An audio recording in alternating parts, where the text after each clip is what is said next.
You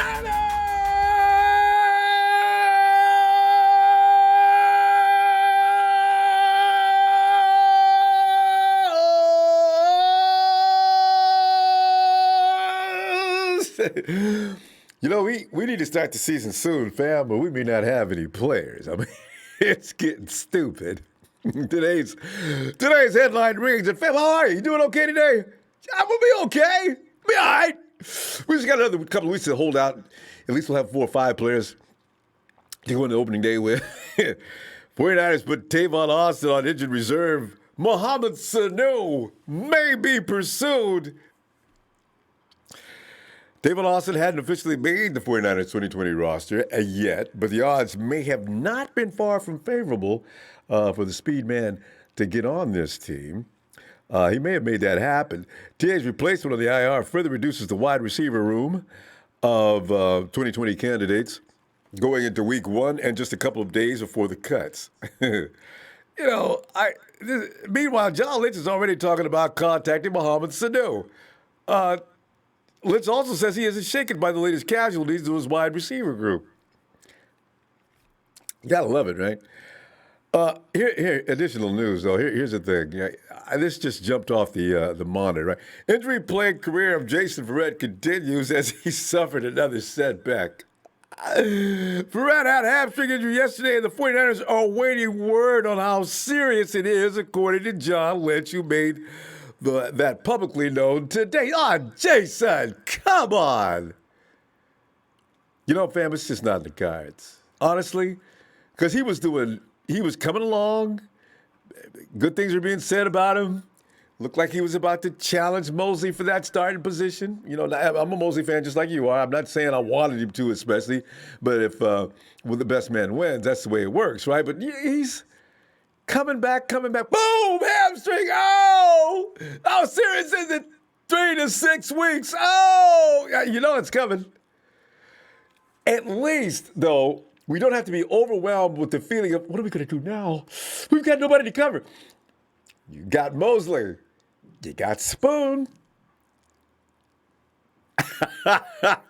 Look out for Spoon this year, I'm telling you. We're not hearing anything about him, though, which is kind of worrisome. Never a play any day. Anyway, let's get back to Austin, who goes down on the same day the 49ers activate Richie James off the NFI or non-football injury list. You know, a lot of us are not all that excited about Richie James being our return man this year, but looks like that's going to be the case. And did you even know Austin had sustained a fractured wrist in June? And I heard that, and I said, what? Really? So we got Debo, who remains on the non-football injury list as he rehabs from surgery to repair that fractured foot. And so as of this hour, if we had to play tomorrow, here's who we would be going into war with from the wide receiver room: B. Ayuk, KB, T. Taylor, Dante P. James Jr., Juwan Jennings, Sean Poindexter, Kevin White, and River Crackraft are the other receivers on the 49ers roster currently. But, of course, you got to make the cuts first. So all these guys that I'm mentioning here are not going to be here Saturday afternoon or evening or whenever they get the word. 49ers have spent too much of this short training looking for any healthy wide receivers. But now, one that they know very well is available. I don't know. Hey, during an interview on KNBR, John Lynch didn't rule out interest in veteran free agent Mohammed Sanu, who was just released by the Patriots. The Patriots just got that other guy back, probably off the remember the kid out of Arizona? I forgot his name. He got drafted in the first round, He must be back and looking all right. So Lynch is good. We're actually pretty pleased with our depth in wide receiver, and it may be something where early on in the season we're not at full strength, but we like the way the group has come around. Sanu has been released, so I am free to talk about him. He's an excellent football player, one that has history with our staff, and so I think when a good football player becomes available, we're always interested and we're always looking to see if they can help. But I will say that we're probably more comfortable than most thinking at wide receiver position. What we've seen throughout this offseason, leaves us really excited about the group, so it has to fit, and we'll see where that goes. I think we feel a little stronger than maybe the outside world believes we should or do. Unquote. And it makes sense that Sanu could find a place to land in San Francisco, of course, but he has a productive background with Coach Shanahan from the days in Atlanta.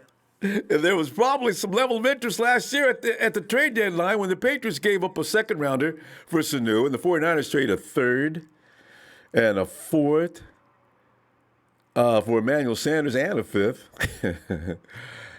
It got to keep him for half a season. I'm still bothered by that. I understand that. Well, we got our money's worth out of him. We got to the Super Bowl. Yeah, but we didn't win it.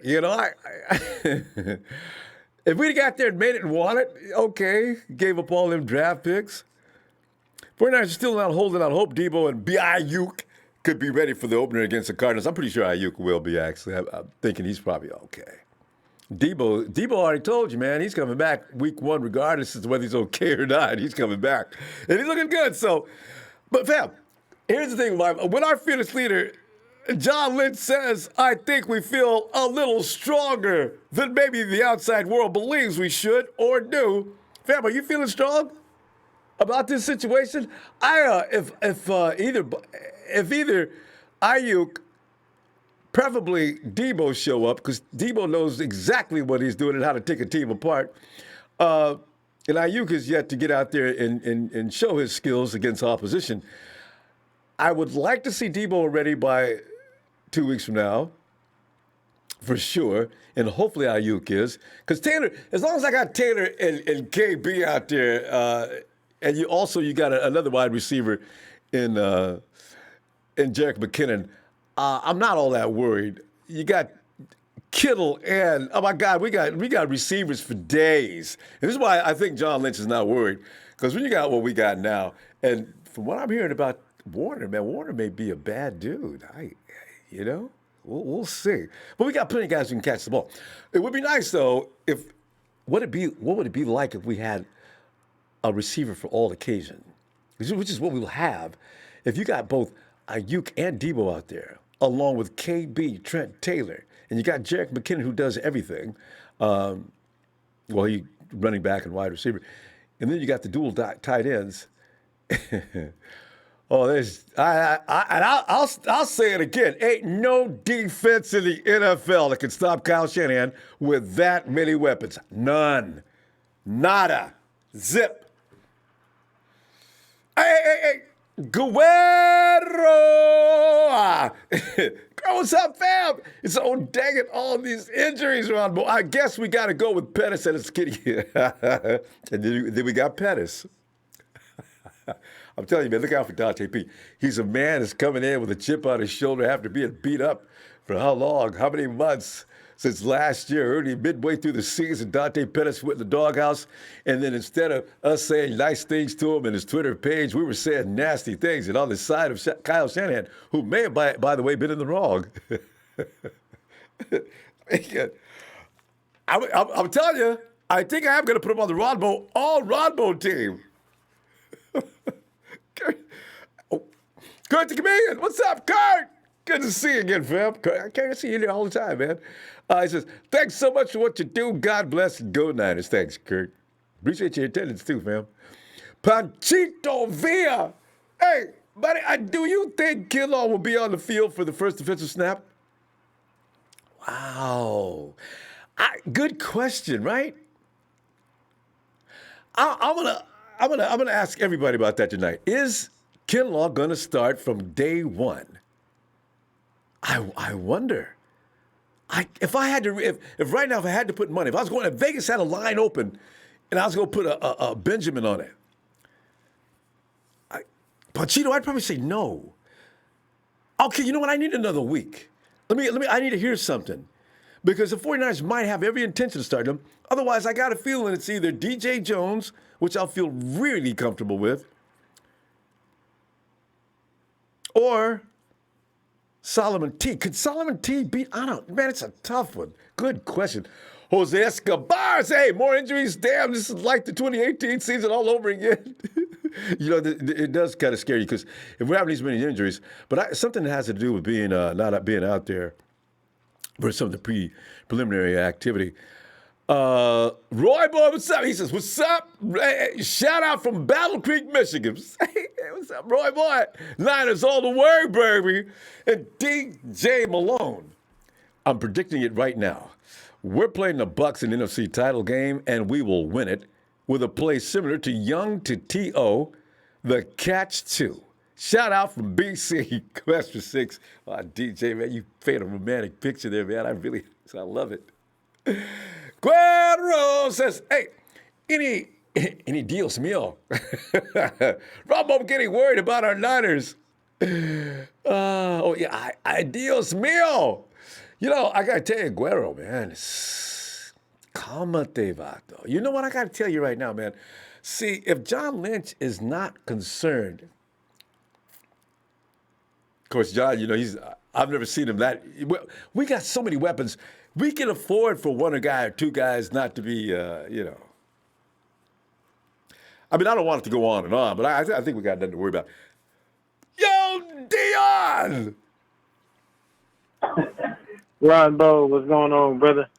I'm just like, see, Dion, I'm overreacting in a very jubilant way because I don't want to get upset. Verrett goes down. I got T.O., who I wanted, T.O. I got T.A., and I was really looking forward to him making them returns down back to the 40 and 45-yard line before they could finally catch up with him. Because I know Jimmy, I mean, I'm like you when it comes to Richie James. I've had pretty much, I'm done with Richie. But you know what? I hope he comes in and fools me this year. But I don't see it coming. But do you feel as comfortable as John Lynch does about our situation at this hour? Honestly, I do. I don't see any real issues or any problems. I heard you were talking earlier about having a dude that's just consistent. Ronbo, we already have that. His name is Kendrick Bourne. Yeah. Mr. Consistency. Have you ever seen Kendrick Bourne standing on the sideline hurt or inactive? Never. He is amazing with that. He's always available. He doesn't Not even a pull injured. Muscle, D. Oh my. And the dudes who went down today are what? Injury prone throughout their career. Jason Verrett, injury prone. Debo. 6 games since 2015. 6 games since 2015. That's in the last 5 years. There's 16 games in the season, Ronbo. So he promises to come back and get hurt again, too. 6. So, I mean, am I really surprised by that? No, not really. That's not gonna, that doesn't make me go, oh crap, man, really, this guy? It just makes me go, well, what's new? Tavon Austin, same thing. Not 6 games, but he's been injured before in his career as well, and they're putting him on IR. So the bare minimum, he's done for the whole season. So we lost 2, right? We lost him. We lost Verrett. J.J. Nelson. J.J. Nelson. They cut Tabor, or Jason Taylor. Tabor, I don't know his dude's name. He wasn't going to make squad any damn way. I forgot about him, but I know who you're talking about. You just reminded me we had him, yeah. Exactly. He wasn't going to make the squad no how, no way. But, I'm not worried about the receiving room. They did say that Richie was clear to come back. And I'm not necessarily done with him, Ronbo. I just thought he was fighting an uphill battle to make the squad with all the receivers that we had already had coming into camp. So what I do think is Richie's still going to battle with Trent and most likely Jet for the return duties. You're not going to see Jet immediately on the field. So all you Jerick McKinnon fans, you will watch that dude be worked into the game. Don't expect him automatically. Don't go running and pick him up on your fantasy team and thinking he's going to just carry the load. Slow your roll, people. I already got it. Kyle and... I wanted to pencil him in on my fantasy team. Come on, man. I'm just telling you, man. Kyle works people in slowly. He will not give you a full load right away. You will not see a full size serving at Debo game 1. Yeah. You will, if he's available and ready, you will see probably a nice little small sample size, but you're not going to see a lot of them. So you have to think about it. What does all these injuries to these extra receivers do? Opens the door for other people. Juwan Jennings might have an outside shot to make the team. You know what I'm saying? Yeah. Because of the dog and the fight in him, he may have a learning curve that he's got to go on, but still got enough in him to make plays. You can draw up several different plays for Juwan Jennings and say, these plays are going to be plays that we put you in because it's coming to you, or we want you to do these things, and this is how this is going to work. Can you make that happen? He will look at you and tell you, yes, coach. Because remember when he got drafted, he called everybody coach. He called GM coach. He called Jed York coach. He called coach. It didn't matter who was on the phone. Thank you, coach. Thank you, coach. He was just so happy to be drafted and to be a Niner. Do I think that Kinlaw will start? No, I do not. I know, right? He did not have an impressive enough camp. Yeah. He didn't have an impressive enough camp for us to go out there and put him as number one on the line with DJ Jones. I think, honestly, because he did have a really good camp, it's going to be Nick Bosa on one edge, D Ford on the other edge, and our two hogs in the middle are going to be Solomon Thomas and DJ Jones.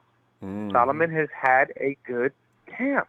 He's proved I can be an inside pass rusher. All these people that are injured, I just saw K'Wan Williams working out today. He wasn't doing nothing spectacular, but he did a little bit of work. Yeah. You know what's wrong with K'Wan? Nothing. You know what's wrong with Nick? Nothing. You know what's wrong with D Ford? Nothing. All of these people will be fine for week one, and once week one rolls around, they're going to all come off this random injury list. Now, the only person that I really have to start complaining about, and this is because since we've got him, he's missed a ton of time, is Weston Richburg. Oh. I like him when he's in there, and he's great when he's healthy, but he's never fucking healthy. Never. And that really pisses me off because when we took him from the Giants, he was never healthy, and then we got him and paid him all that damn money, and everybody's like, yeah, we love Weston, blah, blah, blah, yada, yada, yada. Well, can Weston stay his ass on the field and earn his fucking paycheck?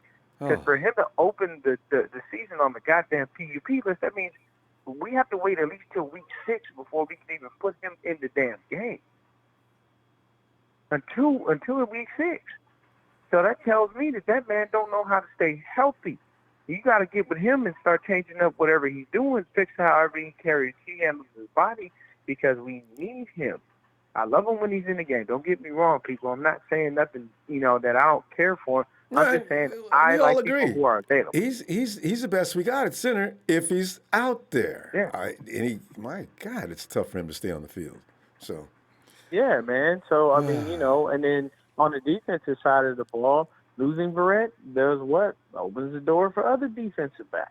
We don't have that many more. We don't have that many more, but you guaranteed now, Rich, Uncle Sherm, and E-Man are going to start. Akello's going to be right behind him. And Tim Harris ain't going to get cut. Yeah, and Tim Harris, he ain't going to get cut because the other guy already got cut. So now Tim Harris is on the outside looking in going, woo. Oh, yeah, Jamar, he's going, woo, I made it, man. Thank God they cut Jamar, not me. But then again, he still ain't out the woods because the cuts will be final by at least Saturday. Yeah. But, it's by 1 o'clock, I think. Yeah. So we still have a little bit of time for him to still wind up getting cut. But at the end of the day, as far as our receivers go, I am not worried. You know what I'm saying? I feel like even though I've been ragging on Dante for his little soft-ass tie-dye shirt and the damn, kitty cats and bacon and shit, I mean, I guess he did all right, enough to try to his teammates have been saying good things about him, but we'll see if that actually pans out and if he actually grows a pair and actually can, do what he needs to do and get out there on the field and show us something. That'd be nice, but that all depends on if he does it. We know KB will do it. We know Brendan Ayuk will do it. We know Juwan Jennings will do it. We know Trent Taylor will do it. Yeah. I'm not going to be. We got plenty of hands. Yeah, we got plenty of people to do. I just want a star out there. That's the thing. Look, Ronbo, the star is KB. I know it. I got no problem with that. When he goes in there and he shows up and he shows out, you're gonna look and go, Muhammad, who? And now that he's a leader, You're right. He's going to take on that mentality because he already started acting that way over the offseason. That was a KB I've never seen before. He's always been pretty serious. And remember his role increased because of Emmanuel Sanders putting that leader into him when he got there, and then at the same time, he's actually the only vet we have. Everybody else doesn't have as much time as KB. And they better catch up soon, D. But D, we're gonna pull up. Let me get back to you. All right, baby. You know what? Let's see. Okay. You know what? I'm gonna come back on cut day. All right. Yeah. This is yeah. We definitely got to talk on cut day. Yeah. And then we're gonna tell about because there's definitely going to be at least one surprise. Mm-hmm. Most of the cuts I think will be regular, but there's going to be one surprise. But I appreciate the platform, Ronbo. Appreciate everything you do, brother. You are the best at what you do. Nothing but love for you from me to you, man. Thanks, and once again, I'll end it the same way. If you're on here, hit that like, hit that subscribe button. If you're in here from another team, go ahead and just join up. You don't have a Ronbo. Your team sucks, so you will never have a Ronbo. You won't have a platform like this, so you might as well just try to join the Niner Nation. Yes. Because your team is that crappy that you're in here listening to our us talk football because we are that damn good. So just go ahead and hit the button. And we'll take you out and let you know we're going to be in the Super Bowl as soon as he get on here. Have a good evening, Ronbo. I love you, brother. Thanks, D. Love you back, fam. And check out Deion Johnson. You see that name, Deion Johnson? You click him. Deion's got content. You can see he's got all kind of personality, too. All right, D. Have a good night, fam. All right, Ronbo. And by the way, those of which are the haters, we may have to vote you in or out, though. I mean, we have to go, got a committee.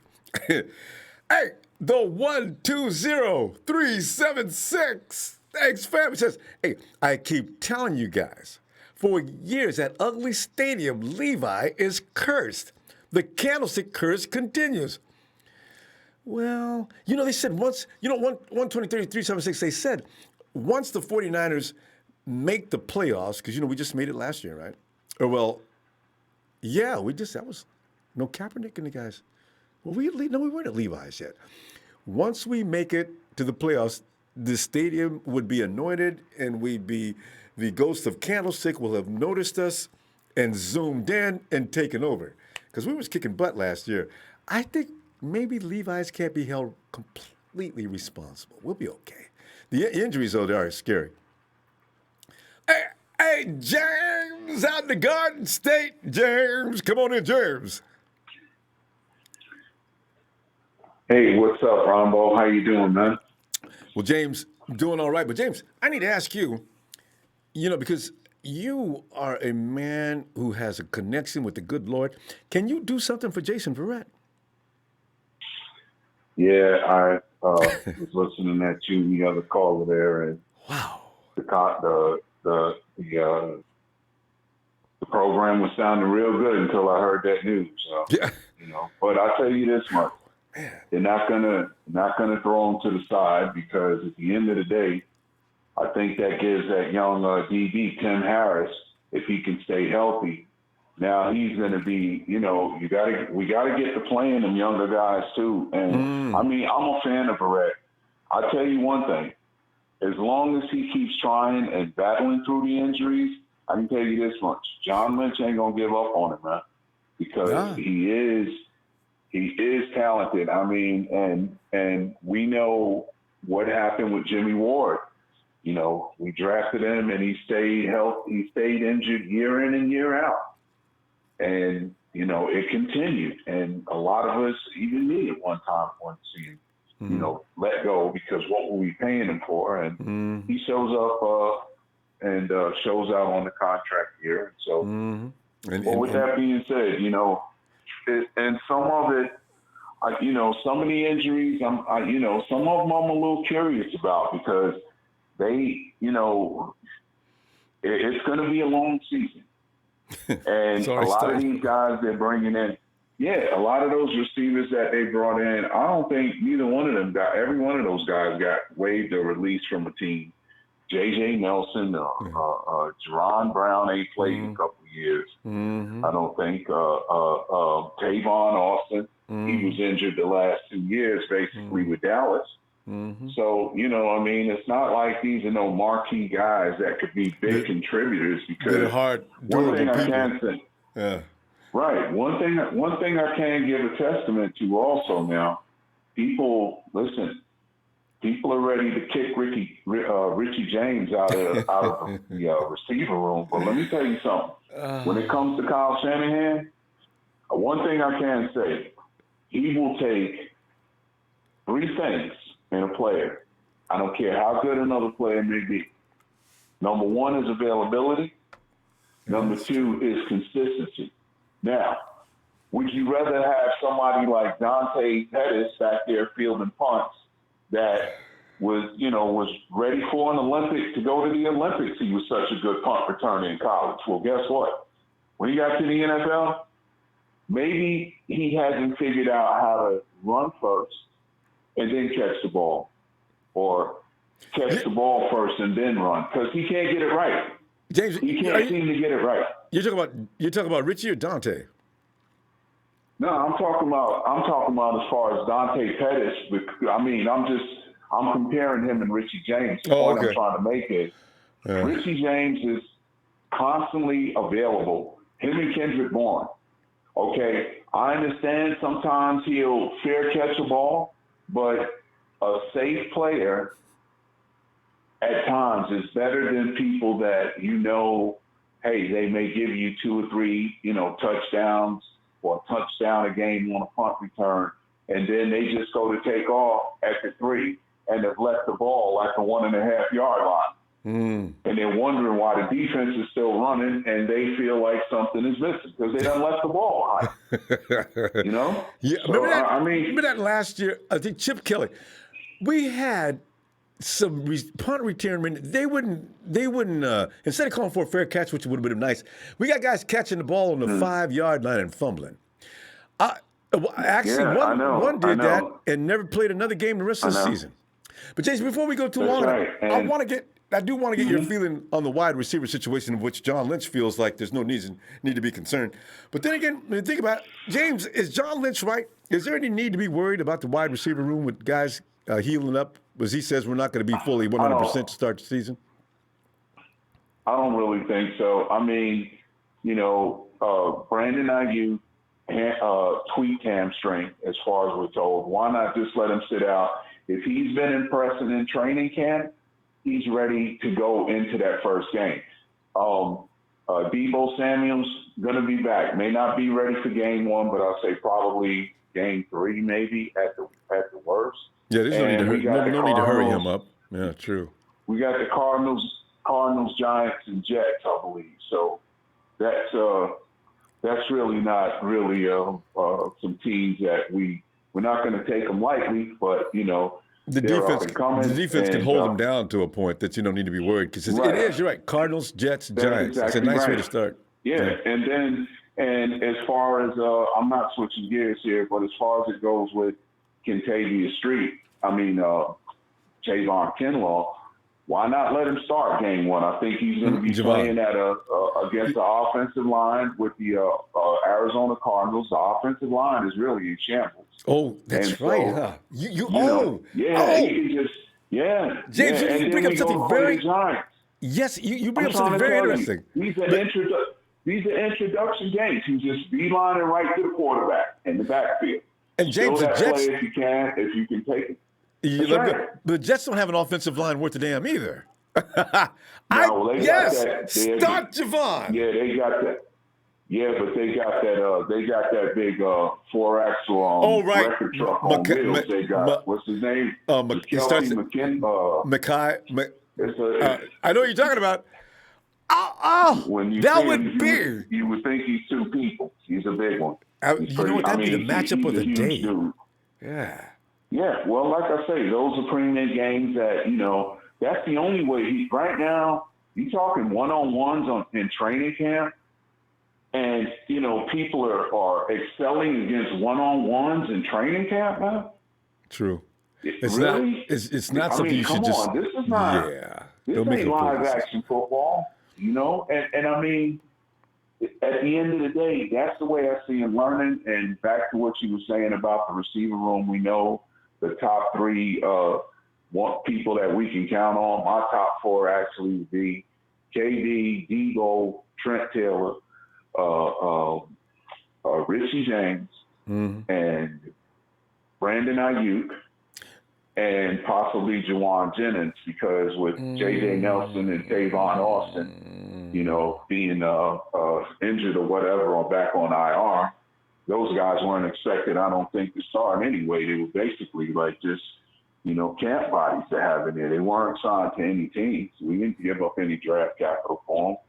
They basically got whatever the basic training camp.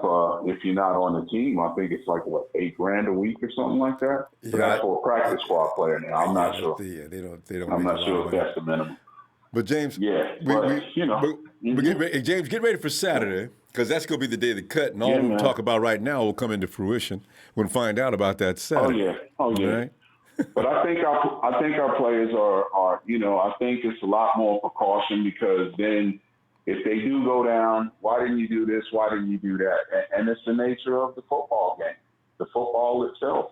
People get injured. But thank you, Ronbo, for what you do, the platform your staff provide for listeners like me and everybody else, the Niner Empire, Niner family. And here we go. We coming up on it. No fans, masked up.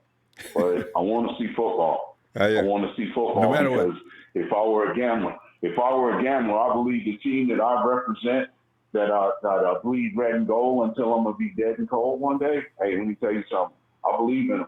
I don't know about everybody else, but I do. Have a blessed evening. Niner Empire, Niner for life. Thank you, Ronbo. Thank you, James. I'll look for you Saturday after we get the verdict on who stays and who goes. All right, fam. Night. Oh, yeah. Be blessed, man. Thank you. Thanks, James. And let's go check out Jay. Ronbo. Jay! What it do? Oh, Jay, man. The wide receiver thing is not such a big deal. That's going to be okay. But I feel bad for JV. Jay, he can't put 5 or 6 weeks together in a row of football. It went. But you know what? They haven't told us how serious it is. We could be overreacting, or I could be overreacting. And maybe it's just a tweak, and he'll be back in a week or so. Maybe in time if he's needed to play on game 1. So, we'll wait and see. But my Lord, can he please stay up out the way? Hey, Jay, I don't know if your grandmother was like his. My grandma from Louisiana, right? You know how they are. I was having all kind of troubles. I was 11, 12 years old, somewhere in there, when I was able to comprehend. Little things would happen to me, get hurt, something bad going on at school or something. Mama's mad at me. Grandma said, you know what, child? You ain't living right. What? You ain't living right. I want you to go to church. I want you to go to church with me this Sunday. Oh, yeah, because I hated to go to church. I had to get up early in the morning. It's funny. Is Jason Verrett, did his grandmama have that talk with him? There's something wrong with man. But there we are. I ain't worried about Jason Verrett. We got E-Man.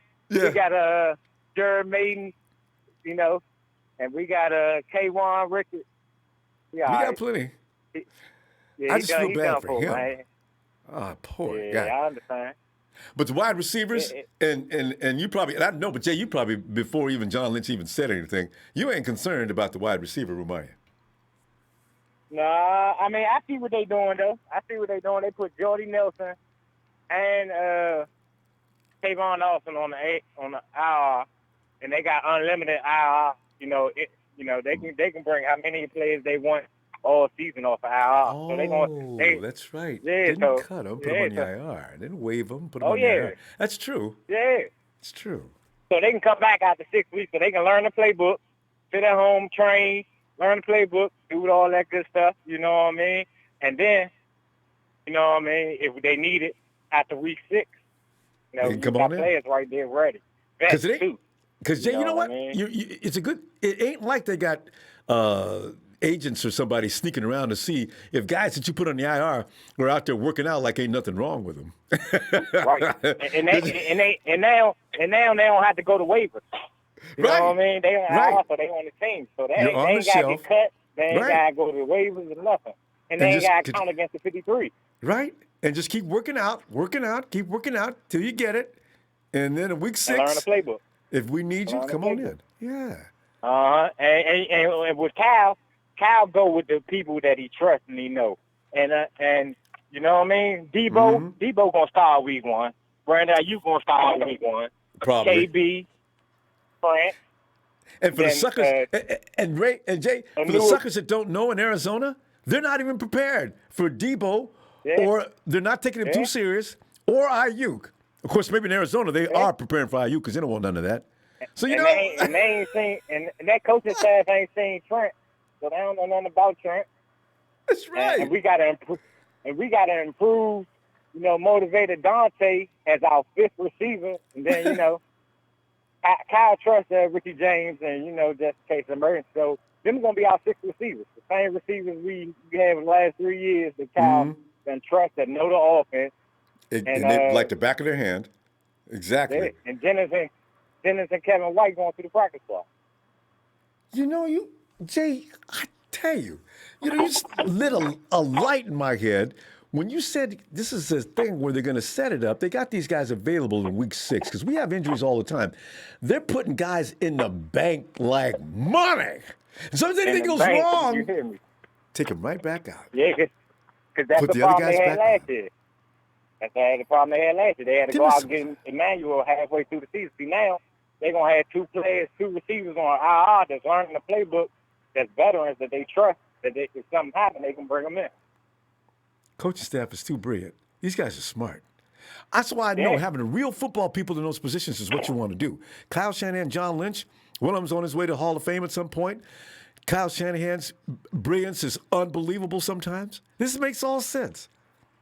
Yeah, and then you know you got Jordan Reed and Jared McKinnon gonna help with that passing game too. So you know it. He's gonna be explosive.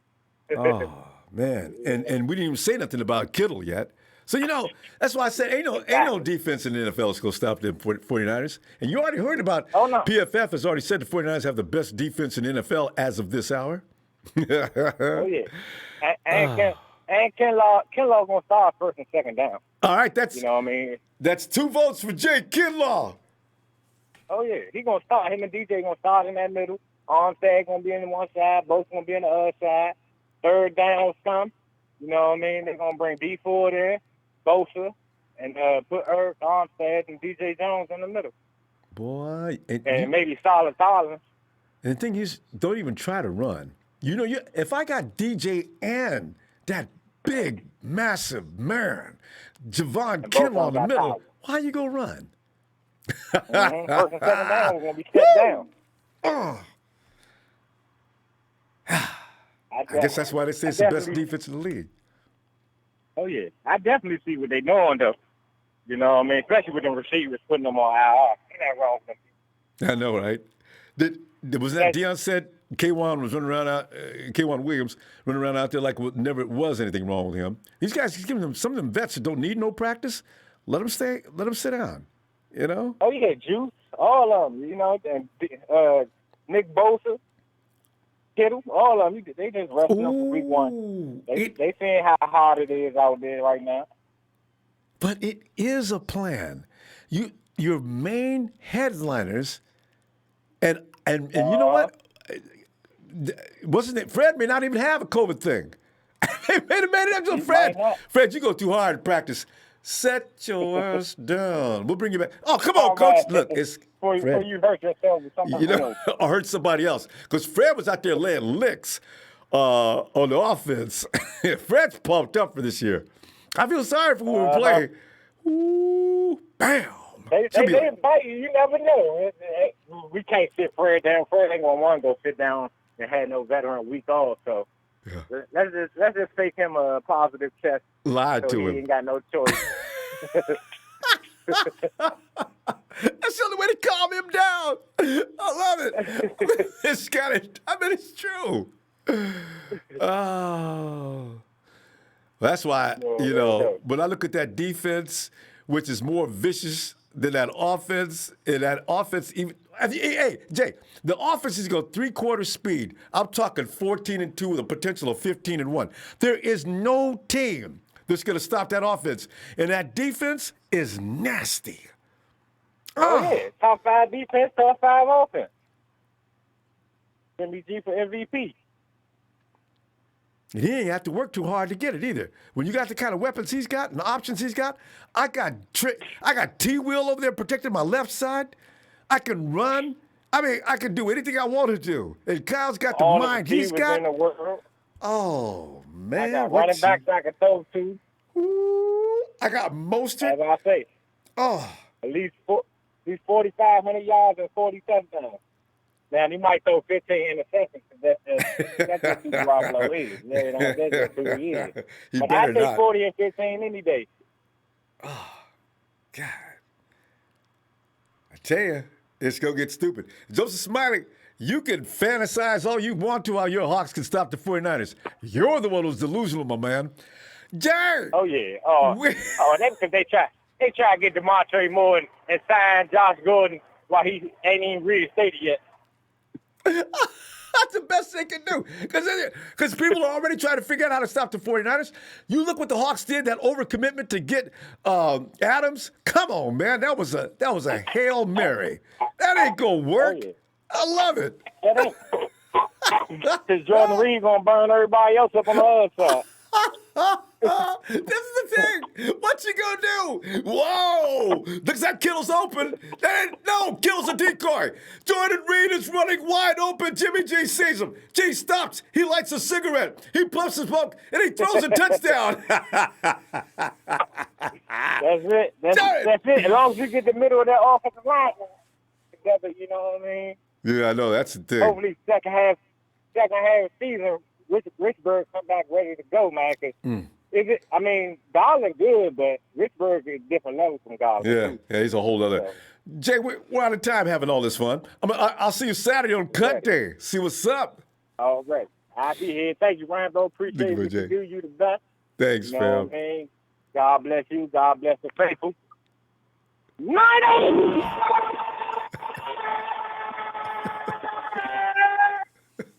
Bang, bang, Dante gang.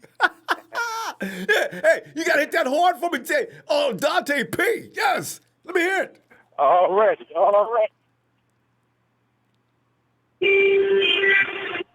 Yes. There he goes rolling down the road, bringing that cargo. Night, James. All right. Have a blessing. Do, fam. Eli. ¿Qué pasó, Ronbo? Hey. I'm telling you, mi amigo, I couldn't be any better, you know? Man, Ronbo, I don't know. I'm getting sick of all this injuries and shit. I think I'm getting hurt myself. Yeah, no, don't do Hearing that. all this injury, man. You know what, bro? You know this Eli. This team is so strong. We actually can have guys take. We could be like NBA. You know, they have players sitting down sometimes now for some games, making everybody in the fan stands mad. Well, making people mad watching. We could actually have guys take breaks on given weeks and still dominate. There's no way you're going to stop Kyle Shanahan with that many offensive weapons. This is too much. He's got no weaknesses, not really. And guys sitting down. Actually, it's a mismatch on most nights or days. The defense, ain't nobody going to score no points. You may remember last year, Guerrero, last year, 17 points. Man. We had 17 points for the first 2 or 3 weeks. It's going to be a lot like that this year. You're not going to be able to score a lot of points on the 49ers defense. Oh, man. Yeah, this could be really ridiculous at some point. Yeah, they were, today he was talking on the press, Kyle.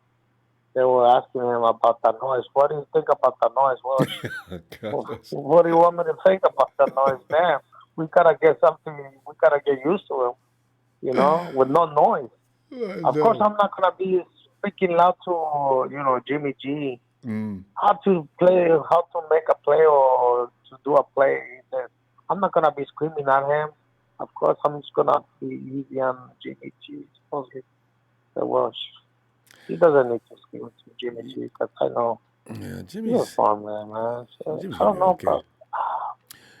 It's right after my birthday, Ronbo. But did you hear the NFL? They are going to regulate the crowd noise.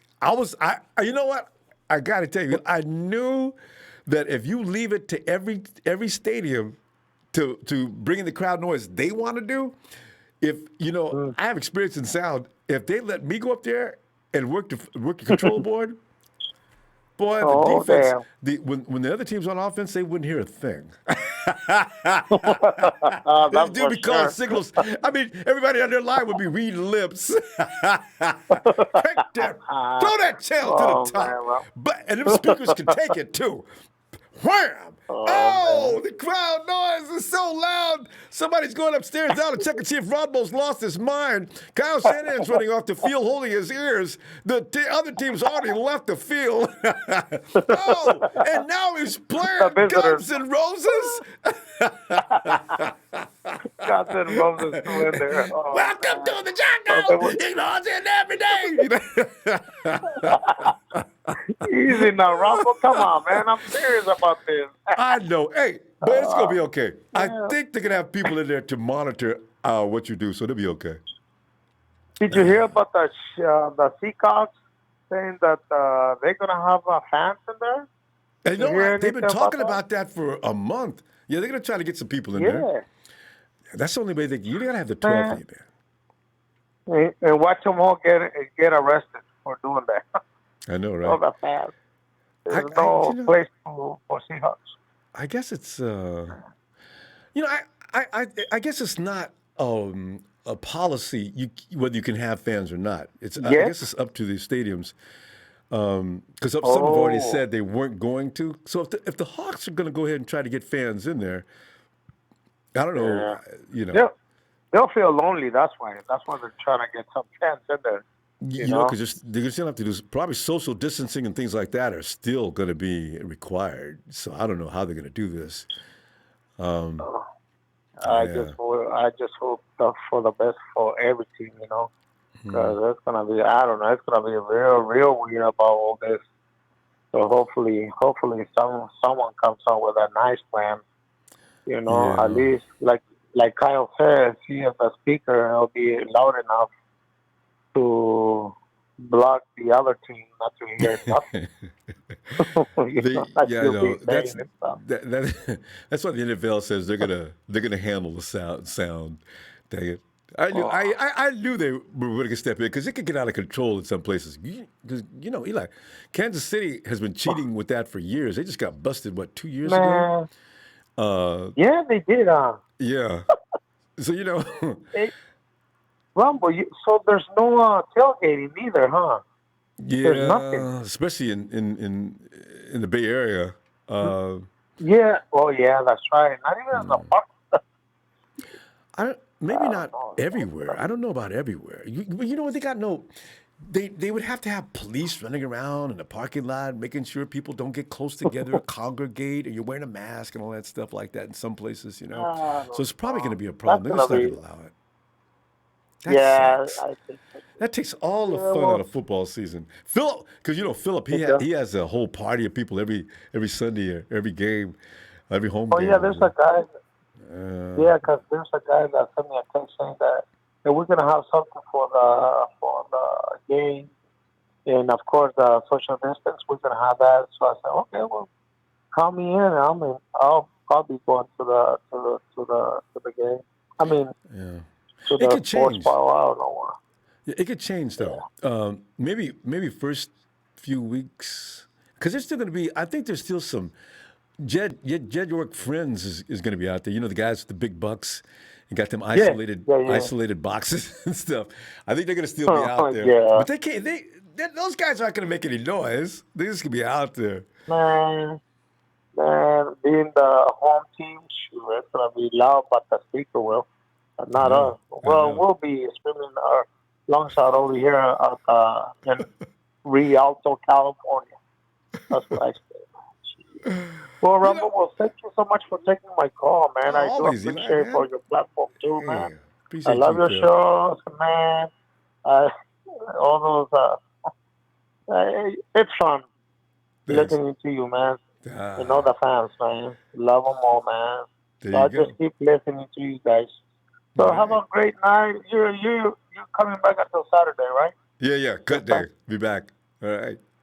Thanks, Eli. Always all right, appreciate you, Ronbo. Have a good night. You too. Have a good night, man. Hey. Okay. Thank you, man. Bye-bye. Yeah. But I'm gonna give somebody. I got. So there's a rival or another fan that says, "Who you guys got besides Kittle?" It's funny because silly questions like that, if you give a response, it means you acknowledge the question. Really, okay, Tyler, who is your team? And let's make some comparisons, okay? Because if you ain't the Kansas City Chiefs, you ain't got no room to talk. I mean, you gonna call my boys nobodies and nothings? Come on, man. I hope you're a Dallas Cowboy, because that'd be even better. Hey, Todd Gary, Tart, Ward, Street, and the Jet are jacked and ready. Look out. Todd, thanks for the contribution, and I so agree. And Dollar Bill Will. Ronbo, what up, man? What's going on? I hear what's going on in here tonight. I got some disagreements, man. What's going on? All right, you started with you. Let me run it down to you. First, Javon Kinlaw, is he going to start on opening day? John Lynch is not concerned about the injuries. He seems very relaxed about this situation. How are you feeling about that? And can somebody please get Jason Verrett to some kind of an observation center, medical center, and try to look at his body and find out what's wrong with the tissue that forms the body of Jason Verrett. Why is it that he can't play no ball? He don't even have to get hit. And he's out there just coming up all kind of pain and ouchies. He may be okay. We'll find out later on. But right now, I said, Jason, man, come on, man. What you doing, man? Come on. Running down the field, coming up lame. But go ahead. Will, what's up? Man, let me tell you something, man. I ain't never heard no player get picked in the first round and don't start. I mean, if you get picked in the first round, you're supposed to start. All right. You know what I'm saying? Yes. I mean that's common sense. But Eric Armstead didn't start when Jimmy T picked him up, though. Well, I don't know. It happens every now and then. You gotta understand. Look who was the coach. Look at the administration we had. They weren't smart. So I mean, come on. That's true. If you're a dumb should have started actually. Yeah, but yeah, man, that man's gonna start, man. Salah's gonna whatever package Salah's gonna start with at the beginning of the game. Kinlaw is gonna be in there. He may not be a every down player because this is a rotational defensive line anyway. That would not be the reason. So sure. So Kinlaw is not going to be in there all every play, but I believe he's going to start. Jason Verrett, Jason Verrett really he got hurt, but he really dodged a big bullet. Said it was a grade 1 hamstring injury, and the grade 1 is the lowest one that you could get. So he should. I guess you could say he'll be week to week, but he's not going to be out for no significant time. So he's going to be all right. The thing is, though, right now is when he needs to. If he can win that job, you need to be winning it now. So that I guess that's. Oh, you're right. Yeah. Absolutely. You hit it on the head, Ronbo. Yeah. I mean, you try to get a spot. You can't have nothing to hold you back. So, this is going to hurt him a little. But, we still got Mosley.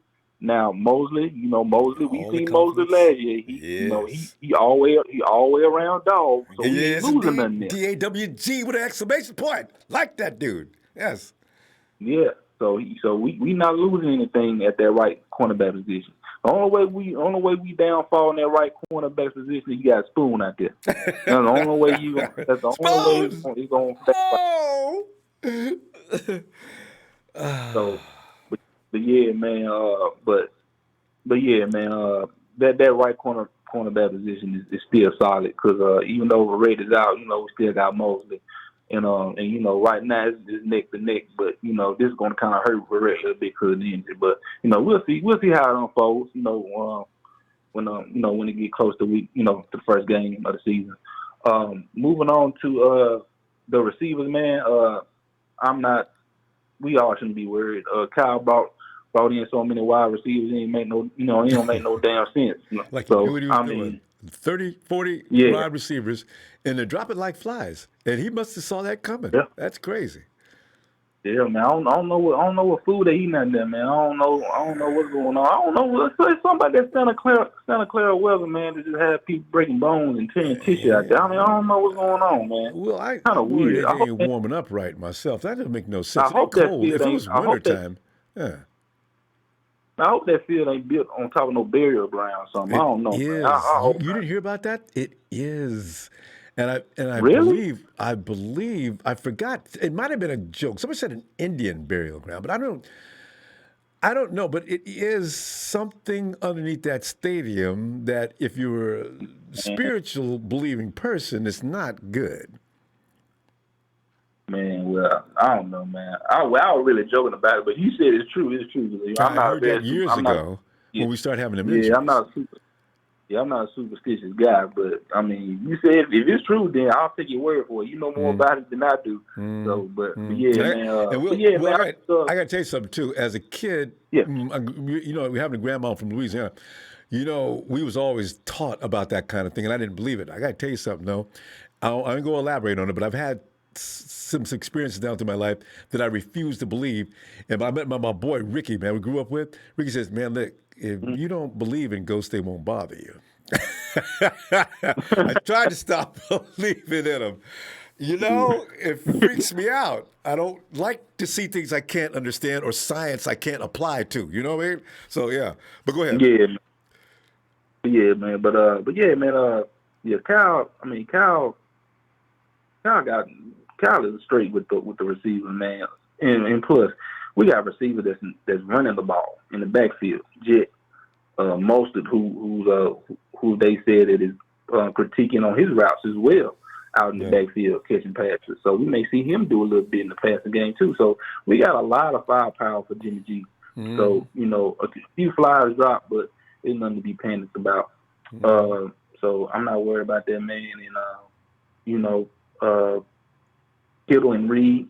I mean, Kittle, man. Let me tell you something. Kittle said that Reed almost made somebody fall running a route.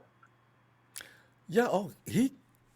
Kittle's trying to take some notes when Reed's out there running routes. He said Reed is different.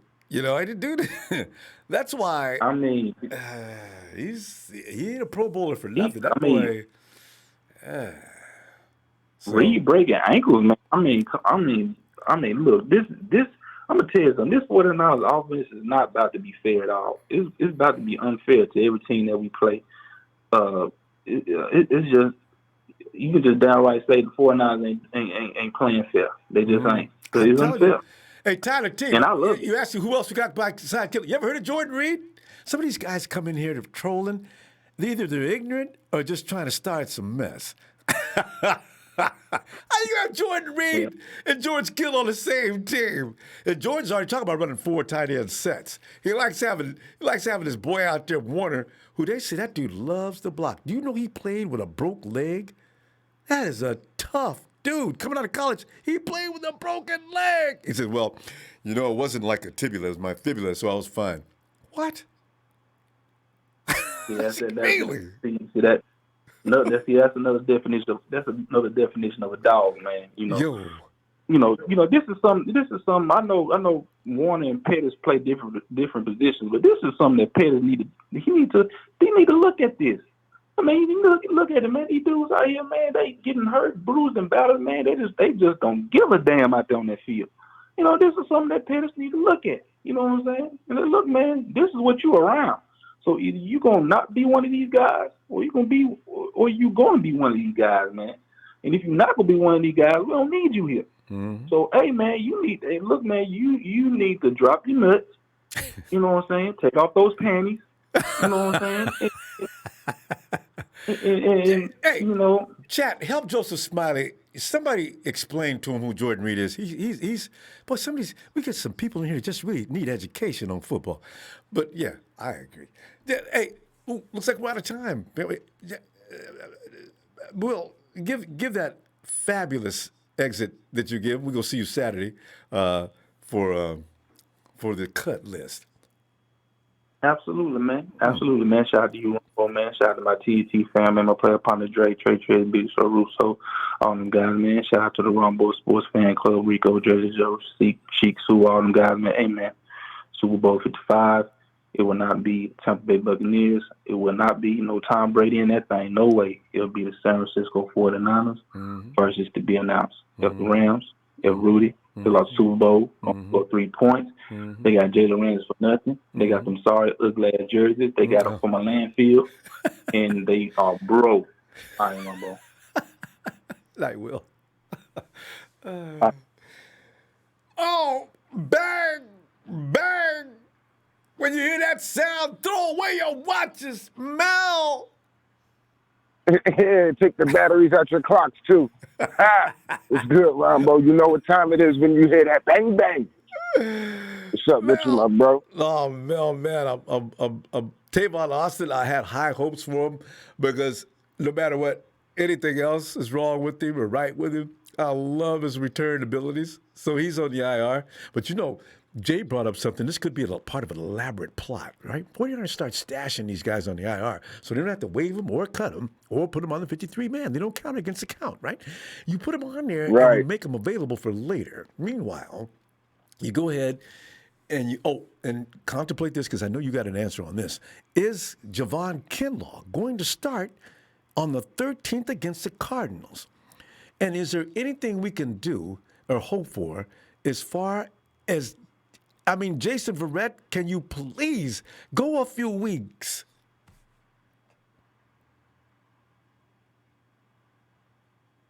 Mel?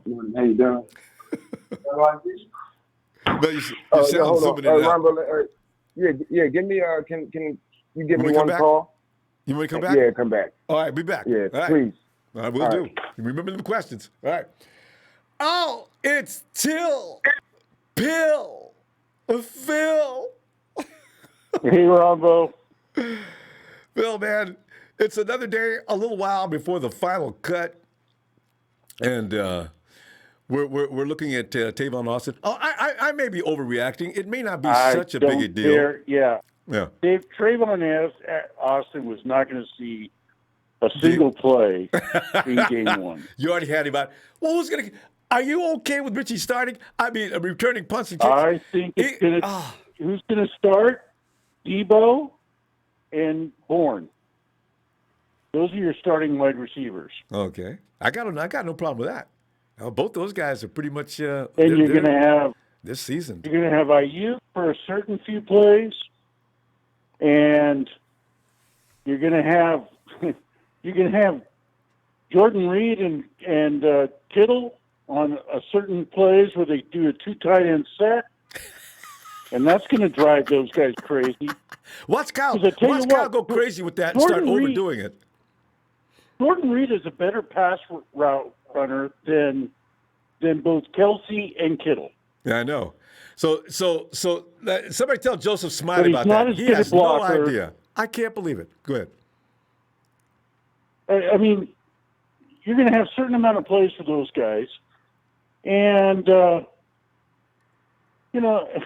I'm not worried about losing, a guy here and there. We've got Jennings. We could put him as the filler wide receiver. Don't forget you're going to put Trent Taylor in the slot. So Jimmy, if he has Trent any Taylor's issues, going to be in the slot. Yeah. And he's going to come out for a few plays. And put Dante in there. Still maybe. got Juice back there. You got all kinds of weapons, and we're not in that bad a shape. So, we're in good position. My biggest concern is Garland. That's my biggest concern. It's everybody's biggest concern. That's not a place to be soft at.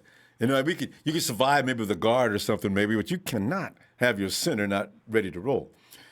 No, and the other problem is Brunskill's playing center. He's having problems there, and then it's taking away snaps from him going to right guard, where I read an article where it seems penciled him in the first place. It seems Brunskill is going to start at guard, though. Maybe Garland. Kyle seems to think that Garland's going to be ready for week 1.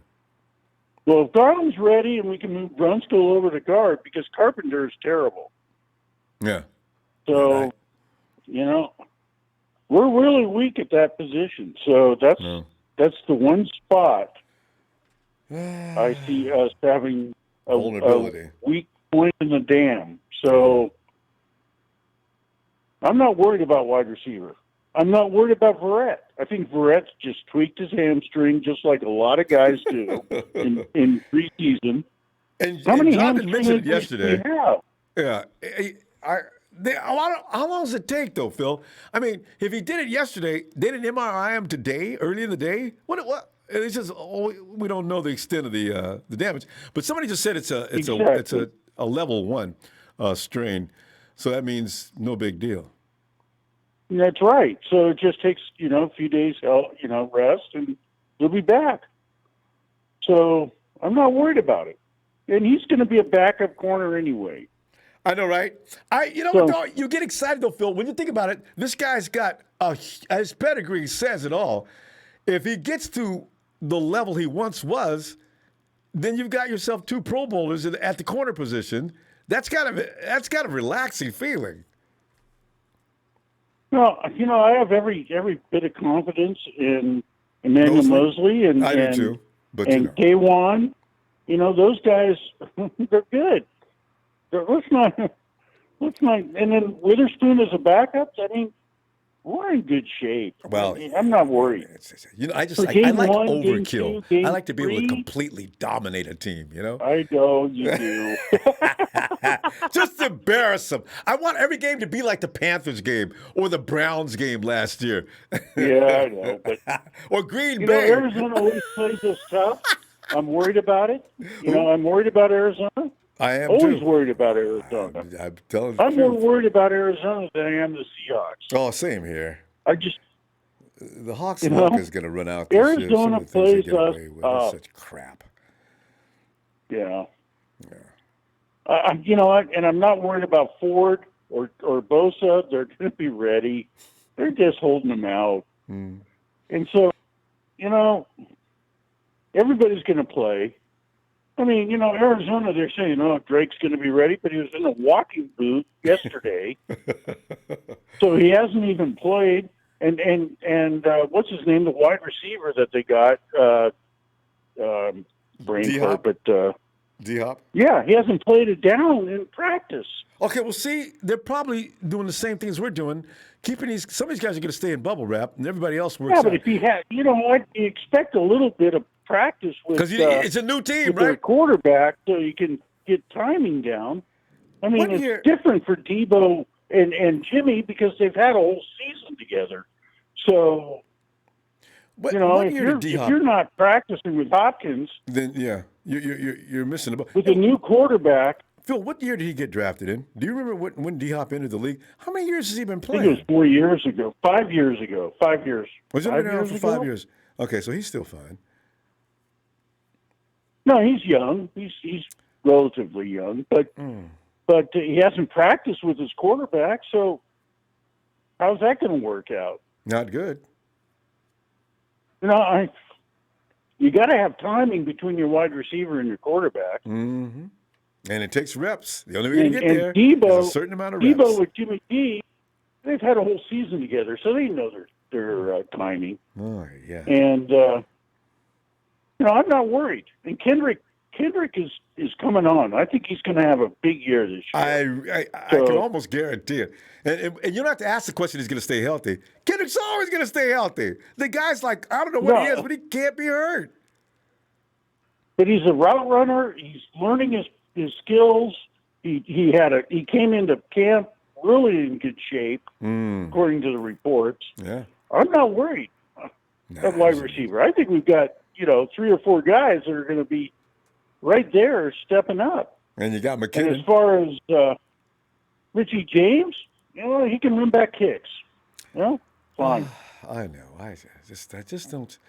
I just wish he'd bring a little more dynamic to that position. I mean, because that's why I wanted Austin, because I know Austin, when he gets... Yeah, but how many kickoffs do you actually get a chance to return? most of the kicks are over the end zone, out of the end zone. Yeah. You're just basically saying, wave it off. I'd actually rather For have the kickoffs, it's punt not return, that but big off. Yeah, people are going to punt it out of bounds too. See, that's true. Phil, that's an excellent point. No, but we got how Ted many Taylor chances do you get? Punts too. Not enough to be concerned. Exactly. And Richie just doesn't know the route tree. That's the problem with Richie James. So, how long? This is year number 3. Come on, Rich. 3 years. 3 years, yeah. So, you got a problem there with him being a receiver that you can count on. But you've got Ayuk, you've got Debo, you've got Bourne. How many receivers do we go in the Super Bowl They can't all with? play. 3. Dante's ready to go. Sanders. Phil, we got to go. The clock just ticked out on us. I'll see you Saturday after the cut, and we can say, I didn't know. I didn't see that There'll coming. be one or two surprises, but other than that, it's pretty much set in concrete. Yeah. And so, and I've got the tailgate going. And Ronbo, you're going to be one of the few people in the stadium. I sent your picture in. You told me about that yesterday. That's too funny. We'll see me, okay? Thanks, so if Phil. I get a response from the 49ers of your picture in my seat, I'll send it to you. All right. Thanks, Phil. Right. I tell you, Take care, I'll man. see you Saturday. You too. Night. All right. Bye. Bye. And we go back to Mel. Bang bang was good, Ronbo. My bad. Yeah, I was arguing with security at my job, man. Arguing with security. Okay. Yeah. I guess they threw the batteries in their watches out. They didn't know what time it was. We all go through it with security at some time or another. Yeah. Hey, but I've been here early, so I just ran to the store to grab a bite and came back, and I left my ID inside. But I was here already and left, so that's what the issue was. I'm like, yo, you just saw me leave 10 minutes ago. Like it's like somebody coming in with your disguise, right? I guess you could never be too careful. Hey, well, Mel, your perspective, and as I mentioned, Javon Kinlaw starting on opening day. The wide receivers room, John Lynch is not concerned and feels pretty good about what's going on. The conspiracy theory that came up earlier from Jay has got me buzzing that 49ers are putting some people on the IR and resting, well, not IR, but inactivating and acting as if they're unavailable right now just to keep them safe. And actually, Kyle Shanahan already said something about we have to protect Fred Warner from himself. Some players, you have to do that. They go so hard that they're liable to take themselves out. And Fred was out there laying the smackers down on some of our guys. So they had to calm Fred down. And then you got poor Jason Verrett. You can comment on that. It's only a first level strain, so he'll probably be okay, but still. But what do you think? Yeah, man. First and foremost, Javon Kinlaw. I can't say definitively whether he'll be starting versus the Cardinals because I'm not exactly sure what the game plan is. But I would imagine that he would because Arizona, man, their offensive line isn't, number one, it's not the greatest when they're totally healthy. Right. But they're already not great, but they're also dealing with some injuries. So Javon Kinlaw is the perfect dude to put in there against somebody who's, got a weak offensive line. He can get some work in. Right. Yes. Right. Because of the fact that his strength is his strength. So exactly. You play him against the Jets. They got the same issue. Right. You play. I don't know about the Giants. How about the Giants' offensive line look like? He could start for the first 3 games. Right. And with Kinlaw, the trouble that he's had during camp, which is not even a big deal, it's kind of expected for the most part.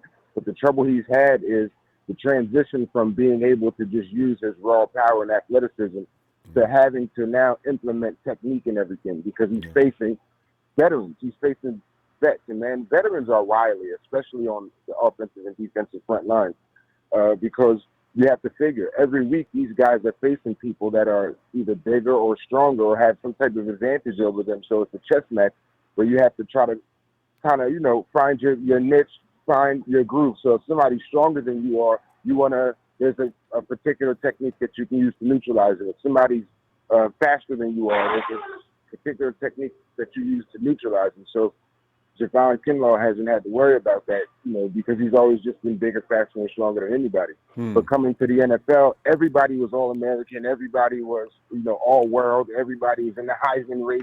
And he said that too. Everybody's the captain, so he has to learn techniques. But the question is Tavon Kinlaw going to face anybody that's as good as Laken Tomlinson is, or Joe Staley or Mike McGlinchey or whoever he's had to line up across? Is he going to face anybody that's better than those guys? Those guys are training him every day. But Mel, you know about that guy, that big monster that I wanted in the draft, that offensive lineman? He's over in New York with the Jets. Mackay? Yeah, well, he can die too, bro.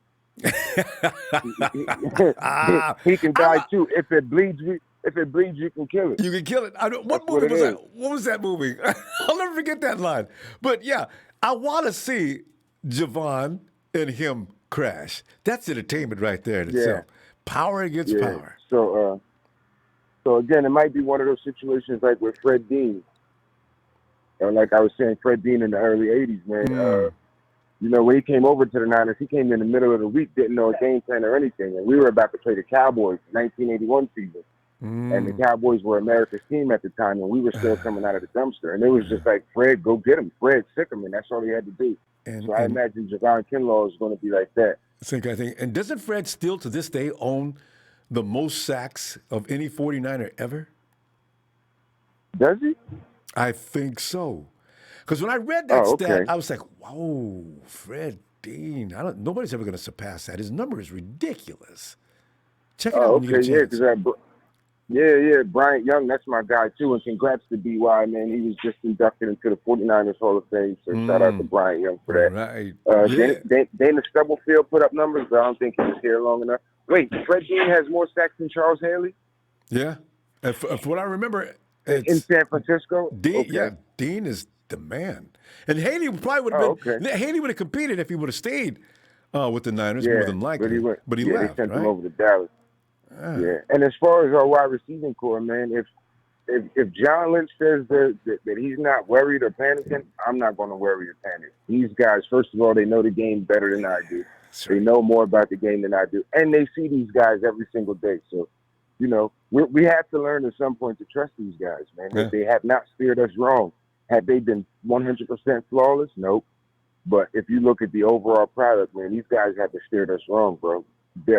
Just think about all of the decisions that we've questioned that have turned out to be an extremely important reason for our success. Like I said, you remember last year when we grabbed Bosa? 95% of the 49er empire was crying about it for different reasons.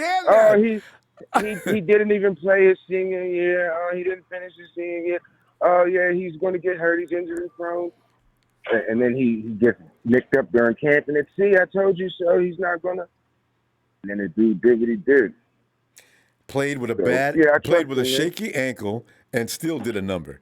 And as long as D Ford stays on the field, Bosa's numbers are going to be huge. Apparently, it has something to do with what he gets done. We're going to see a different Bosa this year anyway. It's going to be interesting to see what other quarterbacks try to get away with. Yeah, our defense is a monster, bro. We improved this year. We improved. And I said it before, and I'll say it again. Tavon Kinlaw will do better in this defense than DeForest Buckner. Am I saying he's just a better? Am I saying he's a better player? No, didn't say that once, but this defense. And let me clarify what I said, what I meant the other day as well, and I'll end it with this. With Jimmy G. So when I said Jimmy G will be a top 3 quarterback this year, I didn't mean it as in to say he's going to be the best quarterback or he's going to be, establish himself as the number 1, 2, or 3 quarterback in the league. That's not what I meant. So to clarify that statement, what I meant was the season that he's going to have is going to be top 3 in the NFL. That's what I meant. So I'm not saying that he's going to topple Russell Wilson and all of these guys that people jerk off all day as the best quarterback in the history of history. And Jimmy G's just going to be better than the overall. Nah, I'm saying he's going to do better. He's going to have a better season, statistically, numerically, and as far as wins, man. So he's going to put up better numbers. He's got too many options this year, Mel. That's the bottom line. Exactly. He's got too many options, and that's what's going to make it easy. Yeah, so no doubt. Yeah, it's a piece of cake. So, and as far as Verrett, man, I'm praying for him. I hope that he pulls a Jimmy Ward, and when he has does, a whole year. Gets over this. Yep. Yes. When he does, I'm going to come back and say the same thing that I was saying about Jimmy. When a whole bunch of the empire, the foolish empire, let's get rid of Jimmy Ward. He stinks. He's terrible. He's garbage. We're moving this guy all over. He had no continuity at any position, putting him everywhere. Then he got injured as well. But he got injured playing hard. So his nose in there. So I never hated him. Yeah. Right. And I'm like, yo, this dude is going to be a monster. So I feel the same way about Verrett. And Reed, too. I think we're going to do very well with Jordan Reed, man. So, all right. Because, again, in Washington, he had to carry the load. He doesn't have to do that here. There you go. All right, Mel. I'm going to see you Saturday as we find out who gets the bad news and who gets the good news. All right. No doubt. Appreciate you, Mel. Rambo. All right, fam. Man, thanks, bro. I love the show, bro. Thanks for having me on. I truly appreciate Mel. you. Thanks, fam. And you're one of the reasons why it's so much fun. Thanks, fam. Night. No doubt. Rat, man. Bang, bang, Niner gang. You already know what time it is, bro. Go, gang, and I'm down. Man, you can't get enough of Mel. Click up on Jersey Niner. Just YouTube, Jersey Niner. Mel's carrying on all the time. Elliot! What's up, Ronbo? Can you hear me? I can hear you, Elliot. And you just got a little bit of sound in the background, but I can hear you clearly over. You got your headphones on. Oh, yeah, you already know. Yeah, you can tell by the sound fidelity is absolutely perfect. Hey, Mel, what's up. Elliot, tonight we're looking at John Lynch. We lost Tavon Austin for a while. Looks like he's on the IR. And so now if you were looking forward to him returning the kicks, you won't. It's going to be Richie James just got off the NFI, or should I say the IR. So he'll be back just in time for game one. And also, John Lynch says he's not worried about the wide receiver room. Everything will be fine. We may not start off, but we're pretty happy with the guys. We got a lot of youngsters that are going to come back. And also, is Javon Kinlaw, Elliot, is Javon Kinlaw going to start on opening day? And why not? Well, yeah, but I'm saying I want to hear your reasons for that. And also, you got Jason Verrett again with a pain in his leg. Are we going to continue to work with the JV? Or are we going to say, Jason, you know what? Let's just sit down there, relax, and don't worry. We're not going to cut you, but we're going to put you on the IR so we can keep Tim Harris. What are you thinking, Elliot? Okay, so I'm going to start with the wide receiver thing. Right. I don't agree with half the callers that said anything about the wide receiver group today. And I'm going to tell you why. Man, listen, our most healthy receivers are Kendrick Bourne. He stay freaking healthy and ready to go. That's why that's my guy. But KB, Trent Taylor, Dante Pettis, and do we still have Sean Point Alexander? Sean Point Dexter, I mean. Yeah. He's still out there until Saturday. He's still on my team? He's still on it. You know what? He's a lingering wide receiver for some reason. I have no idea because we don't plan on ever putting him on the field, it seems like. And now we got Richie James coming back off of IR. It's like I'm not comfortable with those people being my starting receivers playing. I am not. Like you said, I want to start out there. The thing is, for me, is Debo, Ayuk. I actually think they should sit the first game, if not the first and second game. Because with the Jets, we'll get past them.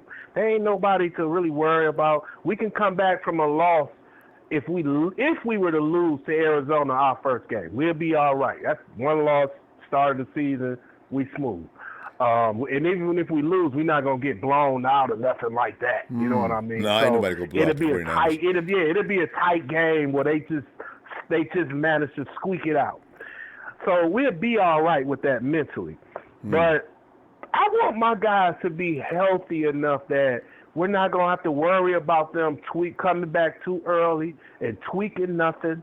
Because an hamstring injury, whether he just tweaked this for Brandon Ayuk, what you do have to understand is the tissues of this situation. He can come back, and all it takes is one good cut, coming out of a break, making a move on somebody after he catch a pass, running too hard, and guess what? That hamstring is gone. Mm-hmm. Now we're looking at him being out for weeks. Like, I want these guys to be healthy, but healthy, if you understand what I'm saying. I don't want these guys to be, oh, he's healthy enough to play. No, I want them to be ready to go, healthy, and we ain't got to worry about this problem no further past what we had to worry about it. Because I think it's a such thing as bringing guys back too early, and it's a such thing as exactly in all sports though. So we've seen it too many times. This is why KD ain't playing and Tristan Thompson ain't playing, you know what I'm saying, in the NBA.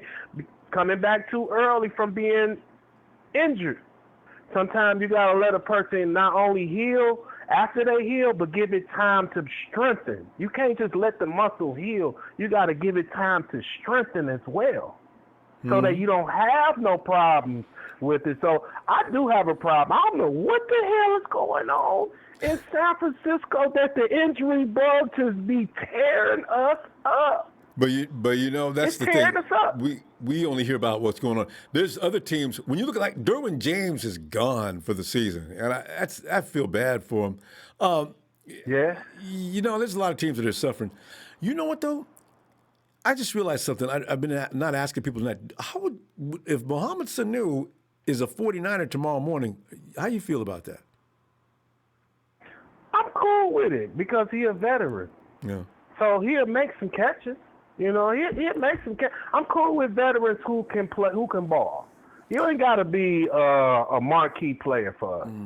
Just be able to show up when we call on. When we call your name, when we call your number, just be able to show up and make a catch when we need you to make the catch. And that's the same thing with Jordan Reed. You know, hey, we ain't asking you to be all world for us. We just saying when we call your number and fool a whole defense thinking it's about George Kittle, you take that pressure off him and make that catch. Eric Swoops, when you come in, you do the same thing. You give it to a point where Soup got cut. I don't. Oh, he did already? Yeah. I got rid of it. That take no time, dude. But you know what? Because there's too much talent on this team. You can't be marginal. You know, here's the thing. If you got Sanu on the field along with Jordan Reed and George Kittle, and you got either Kendrick or Debo on the side of the field, while these guys like Tyler T and these guys that don't recognize talent, see, this is why I look at the 49ers offense now, and I got Jerick McKinnon standing next to it, and I got Mostert in the backfield, and I got Juice out in front to keep, you know, as I look at that offense, just like the writer wrote the other day, Kyle Shanahan has quietly built a super powerhouse. You know, see. Oh, now, go ahead. Yeah, that's what I'm saying. See, there's no, with Kyle Shanahan, who's already scheming good to average players, making them into stars, what's going to happen when you put real high-level talent out there with Kyle Shanahan? You're going to see the same thing you saw in Atlanta. You're going to see one of the seventh most productive offense in NFL history. This one has the same capability. So I'm looking forward to this. I'm good. I'm good with, as far as like the offense being able to be productive. We still got our run game. We have Jerick McKinnon back now. Hopefully he can help us, and he'll help us in the pass game as well. Yeah, you know, hopefully he'll make Jimmy G so much better to be able to stop taking. I won't have to yell at the TV and say, "Throw the damn ball away, Jimmy." I won't have to yell at the TV this year. He can just check it down, the old boy, and he up the field for a few yards. And then we got Trent Taylor back. And he's a short down specialist. They've already said You that know, Jimmy's decision so- making has gotten a lot faster. It is all about learning that offense. It's a tough thing, Elliot. It's not. It's really tough, it especially if is. your receivers are not up Now to with- speed. So to cover the Kinlaw thing, I'm good with it. Like that's what he our first pick of the dang. He better start. What the hell we pick him for if we gonna sit him down That's what and Will say, said. watch this? yeah, I heard him. He's absolutely right. What we gonna pick him for to first sit gotta him make him down sit and say, down. watch this? No, bro, you get in here. We picked you for a reason. You are a part. You a big part of this team. You are replacing somebody who was a beast. So get in here, what he would do, start him, is he'll be able to get the bulk of the scripted plays. So he'll be acclimated. You know what I'm saying? So when they decide to throw the monkey wrench in and start switching up, he'll be in to get that part too. He won't be sitting back watching everything. He'll be a part of that experience. So that experience will continue to grow for him, and he will continue to grow, and he will be a much better player week to week, is what I expect from him. As long as he doesn't if he's mentally challenged to the point in the beginning, if he makes, when you're a rookie, I imagine coming out in that situation, if you make a mistake, you may not be able to get over it like a polished veteran, right? So they may not want to stunt his growth. They might want to bring him along. Maybe not, because he's big. Just use your athleticism like you did back at school, and let's see if that works for now. Because the Cardinals don't have a beast-like offensive line, so it'll work. The Jets don't have a beast-like offensive line, so it'll work. So give him the time to get his confidence. Give him the time to get his confidence. That's confidence right there. There's several teams. So He'll be fine. Yeah. So when you finally do run up against somebody that's worth a darn, you will have confidence. understand. You will understand, and you will have confidence, and by that time you will be able to play. So hey, at the same time, they're not going to be used to him the same way that he's not going to be used to them. Elliot, we got to see pull what up. I'm saying? Yes, indeed. We got to pull up, Elliot. I'm going to see you Saturday after the cuts. Oh, no doubt. Go ahead. Say what you wanted to say. Oh, there he is. Oh, Hey, little man. You know you want to say it? Go ahead. Yeah, go ahead. What's up? You got to say it. What's up, Ronbo? Hey, I'm just hanging out here talking to Dad. Well, how you doing? Good. Hey, do you know who Javon Kinlaw is? You know who Javon Kinlaw is? Plays for the 49ers for life. Yeah. He is going to be, too. All right, guys. I'm going to see you guys Saturday, All right, okay? man. Y'all have a good one, man. And lastly, I ain't worried about no Jason Verrett, man. He wasn't going to make it anyway. So mostly was going to get that spot anyway. So True. just get healthy, dog. That's all we can say. We got faith in you, so, and we'll leave it at that. You have a good night, brother, man. I heard you say you'd be on Cutting Day Saturday. So I'll see you Saturday. Yes, indeed. We'll talk then, man. Everybody enjoy themselves. 49ers for life, man. Night, y'all. All right, dog. AIB. Ronbo. What's going on? Man.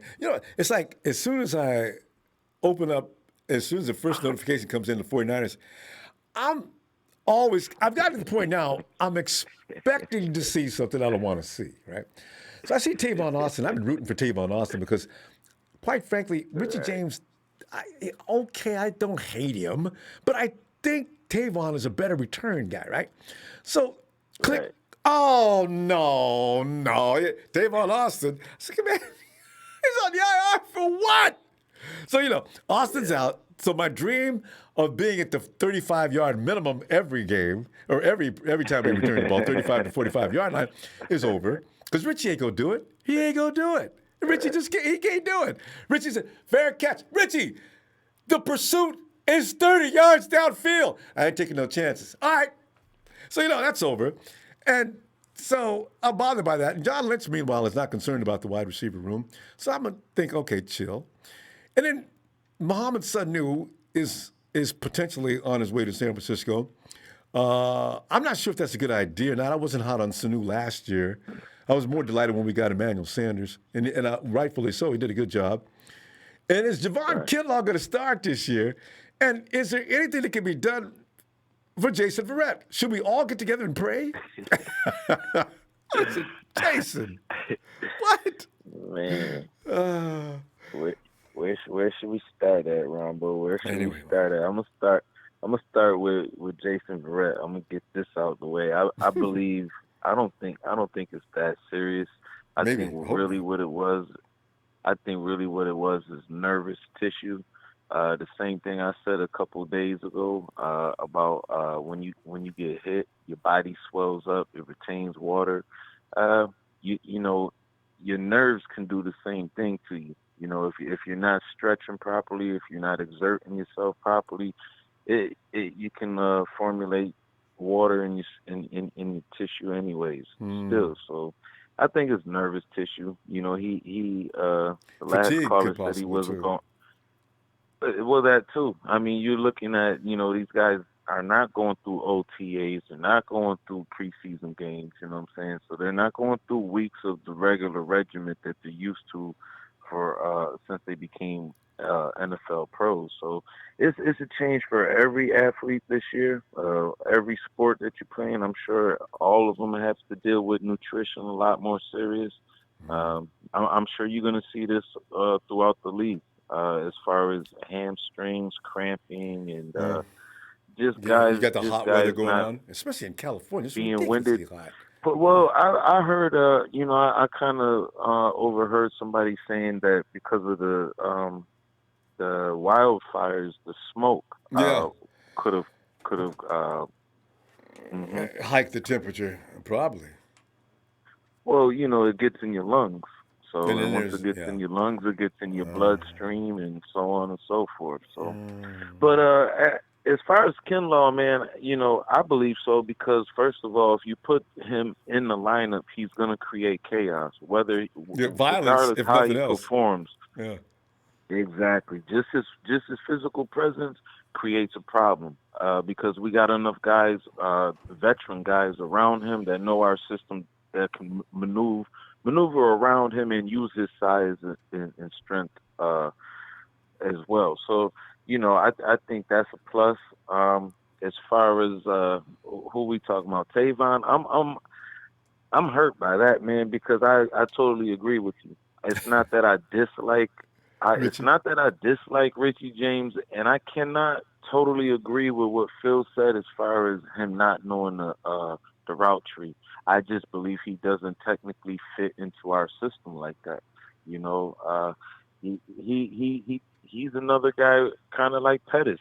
I don't believe he goes out there and does what he has to do as a receiver. I mean, And some Abby, people complain. let me ask you this about him though. I need to see growth. Richie looks like the same Richie James he was when we first drafted him. All the time. All the time. Exactly. Last year, we saw a little bit. We thought we were going to see a little bit more in the return game, and then he went back to the same old Richie again. And, we went to the Super Bowl, and that's embarrassing. I mean, I hate to say it like that, but that's embarrassing, bro. Every time they kick the ball to you, you just gonna sit there. You know what I'm saying? And then in offense, realistically, if it is that he's not picking up the plays, then why are we even talking about putting him on the squad? I know. You know what I'm saying? I know. This That's is what why his that third might season. not be accurate. He's not having problems Right. to go to places. I don't believe Kyler that's could have waited it. for you 3 years and you still don't grasp the concept of this offense. True. Exactly. Mohammed Sanu, I don't know. He has familiarity, but then again, you're taking away a little bit of the speed depth. And, Yeah, I know. That's that's why I'm not crazy about Sanu. I wasn't last year either. right. That's why I'm a little upset, or should I say, disappointed with Austin. And I do totally agree that by stashing these guys, J.J. Nelson and Austin on the team, now they can't come back because we put them on IR before the cut down, so they can't come back at all this season. Ooh, So, I forgot yeah. about that little stipulation. You put them on the IR Yeah. after the season starts. It's one thing. You can't put them on there Yeah. before, or they got to stay on the shelf for the rest of the year. That's right. Exactly. You got to put them on the pup, Exactly. and you can only put two. But You can put 2 players on the pup, right? I think. I think I'm not sure how the pup goes. I know we just took Richie off of that, right? He was on the pup. Yeah. Ooh, yeah. Or Yeah, Richie was on the pup. so yeah, he just came off of that. So there's another spot for that.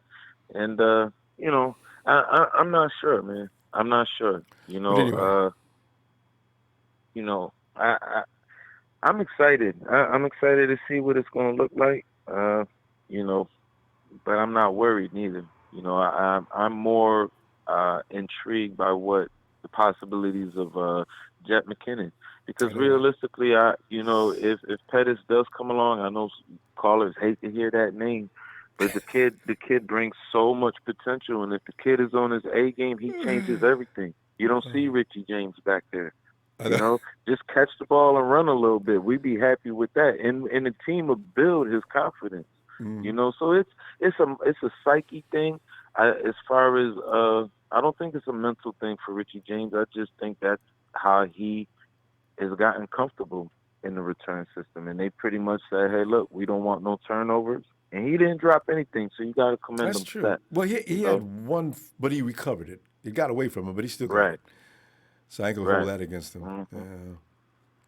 Richie does, but you know what's up? Remember though, IB, Richie came in a game that we were struggling offensively, and he actually ignited the offense. I forget which game that was. But I said, "Whoa!"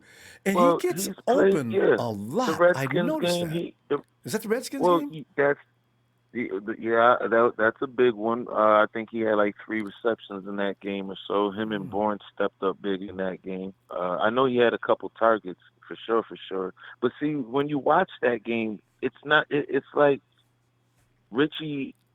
He's really the 4th option. But. No. Yeah, but it's just ingenious how Kyle's system he can key the 4th option like he's the main option. You know what I'm saying? Well, yeah. And I don't know if it was the sloppy weather but these guys, they get spaces, and I think that's why receivers love to play for Kyle Shanahan because there's so much the option route, and I think that's why he had a good game, because he went out there. It was sloppy field. They said, "Yo, just go find a zone," and he sat down in it. But as a receiver, you have to study that week in and week out. As does the quarterback. That's why when people don't understand about Jimmy G, you don't understand. Right. Nobody comes out there and masters Shanahan's offense just quickly and looks comfortable. It takes a minute. And it's not all him. See that this year. Absolutely. Exactly. A lot of it, we don't put a lot of the responsibility on these receivers. We just blame everything on Jimmy G. Just because a guy runs 4.3 don't mean he know how to run a route. And timing and everything else. And exactly, because he can run a route don't mean he can run everybody's system. So, that's how that goes. I know. I mean, we're going to go. I'm going to see you after the cut Saturday, and we can all say, I seen that coming. Who's going? Because I don't know who's cutting. I really don't. That mock I went through yesterday. Interesting. Yeah. Appreciate the platform as always, man. Thanks, Shout out all the guys. My boy John V. I'll be in the Midwest this weekend, so shout out my guys out there, man, and y'all have a good night. You too, IB. Hey, and out to the kids too. All right, not IB. Yeah, all right. Yeah.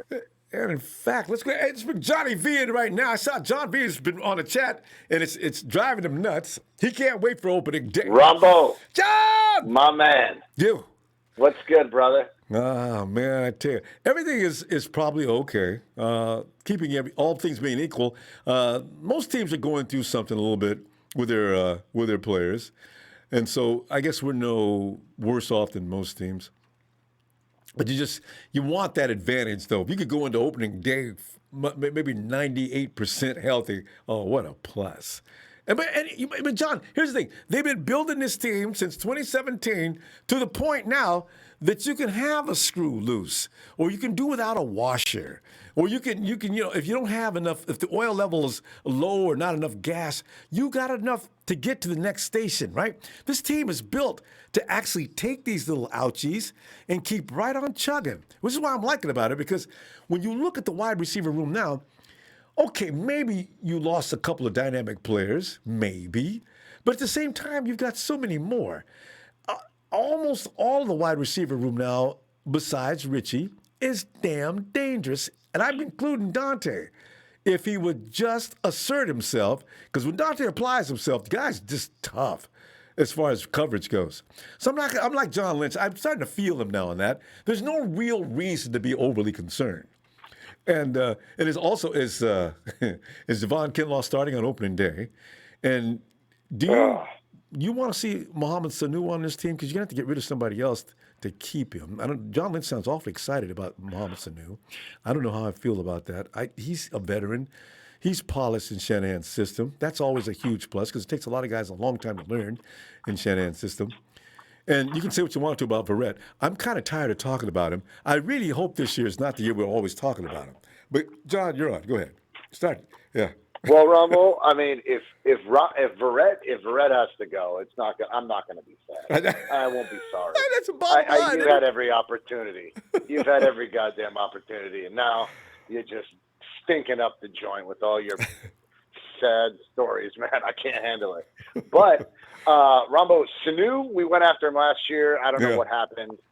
The Patriots gave up a draft pick. What? I forgot what round. Yeah. Was that a second round pick? Second, no. Yeah. We weren't going to go that high. Second. No. I mean, we gave up a third, and we got a Super Bowl run out of E-Man, right? Yeah. So we got the better deal. Listen, I want to go back with who we came with, right?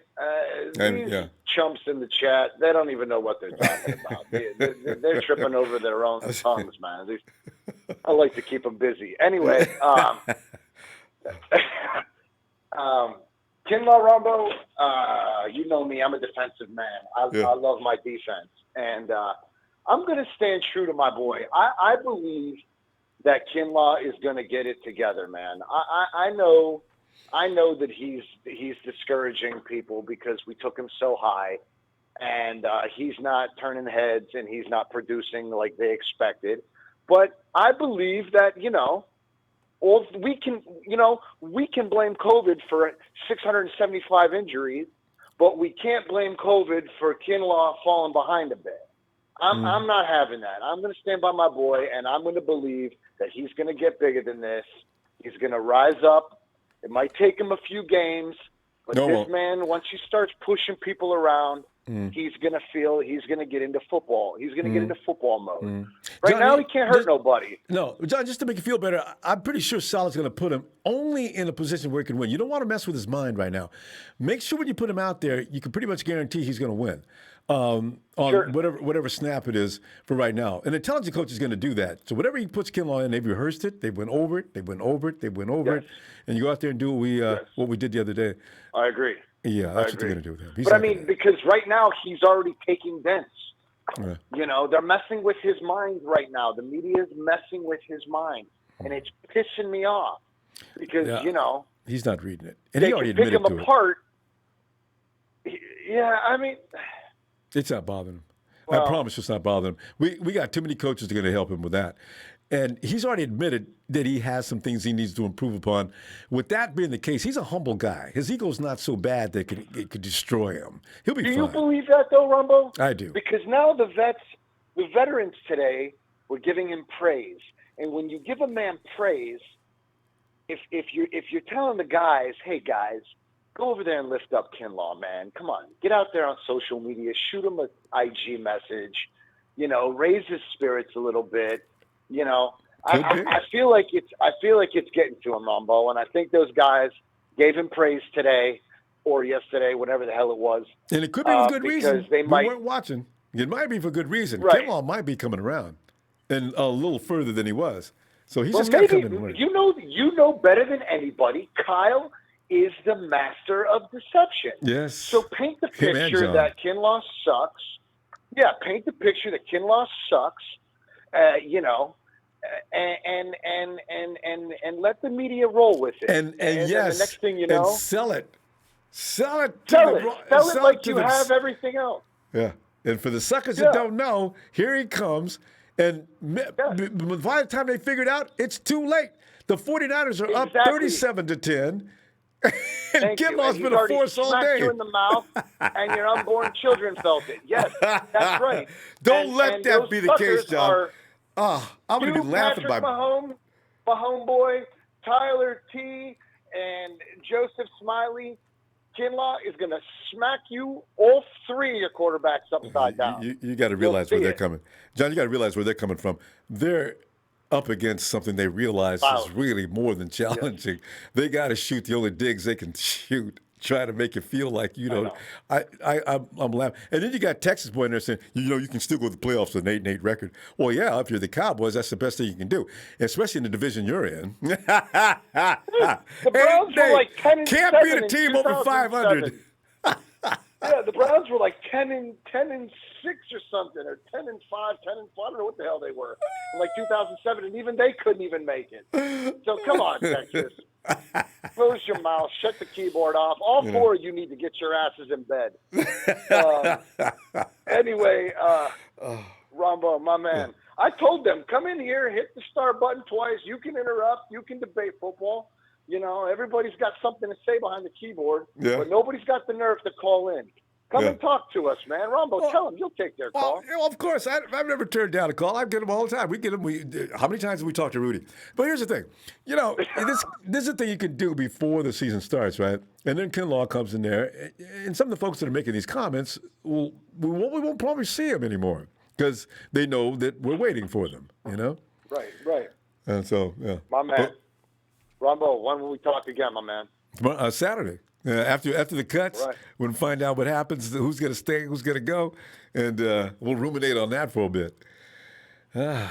You think they're gonna? You think that's why they're having the walkthrough? They're going to go in there and lock themselves in and just tear it down?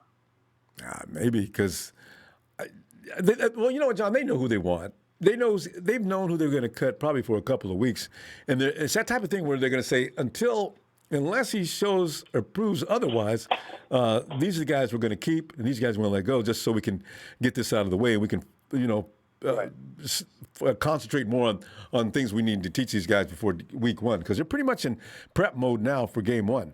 So, looking at players is over. It's unfortunate for some of the guys that may have gotten better if they had more time to prove it. I don't know. I know, man. I know. And you know what? I feel that goes across the board. 32 teams, Ronbo. Yeah. I feel bad for all these guys, man. They had a booty butt cheek season, and it's not. An off season, and they don't get to showcase, and that's a damn shame because that's everything they worked for. Son of a bitch. Yeah. Anyway, all right, Ronbo, my man. John, always see you a pleasure, brother. I love you, my man. Hey, I love the show. It's back at you. I appreciate absolutely every minute you take for us. Thanks, Take care man. of yourself. Good Your night. pleasure. Night, John. Yeah, and it's Christopher Hangler. Hey, Chris. Says, peace and happy Friday. Getting close a fresh NFL season. I think 49ers are really going to be focused this year. What's your take? You're absolutely right. It's like what was said on Good Morning Football the other day. The 49ers are not getting much respect from the media. Very few are picking the 49ers to return to the Super Bowl.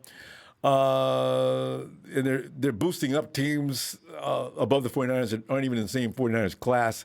So, it's the kind of thing where the 49ers are more inspired this year than they were last year, knowing that they're capable of steamrolling the NFL. All they got to do is go out there and do it. And with Kyle Shanahan, if in stage one, which is what they were actually in last year, in stage one, when you get to the level they were at last year where you can actually function in that offense is one thing. But now you have the next season with a bunch of guys that know what they're capable of. So it's not a confidence building time or anything like that. They know that teams are not able to stand up to the pressure.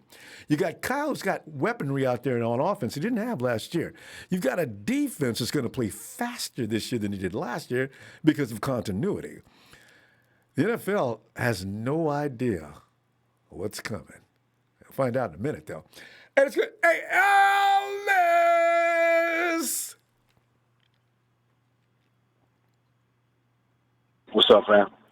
Well, Alice, man, it's like, these are things we cry about, and we're never going to stop crying about it. At some point, Ellis, there's no need to get worried about injuries because there's nothing that can be done about them. It's football. It's a dangerous game. Exactly. People get hurt. That's what happens, right? But my feelings were hurt because I had such visions of Tavon Austin and them returns. No matter what else can be said about Tavon Austin, that dude could return to football. He used to bother me. And when we played the Rams and Tavon was standing back for the ball, I said, oh, man, here he comes, man.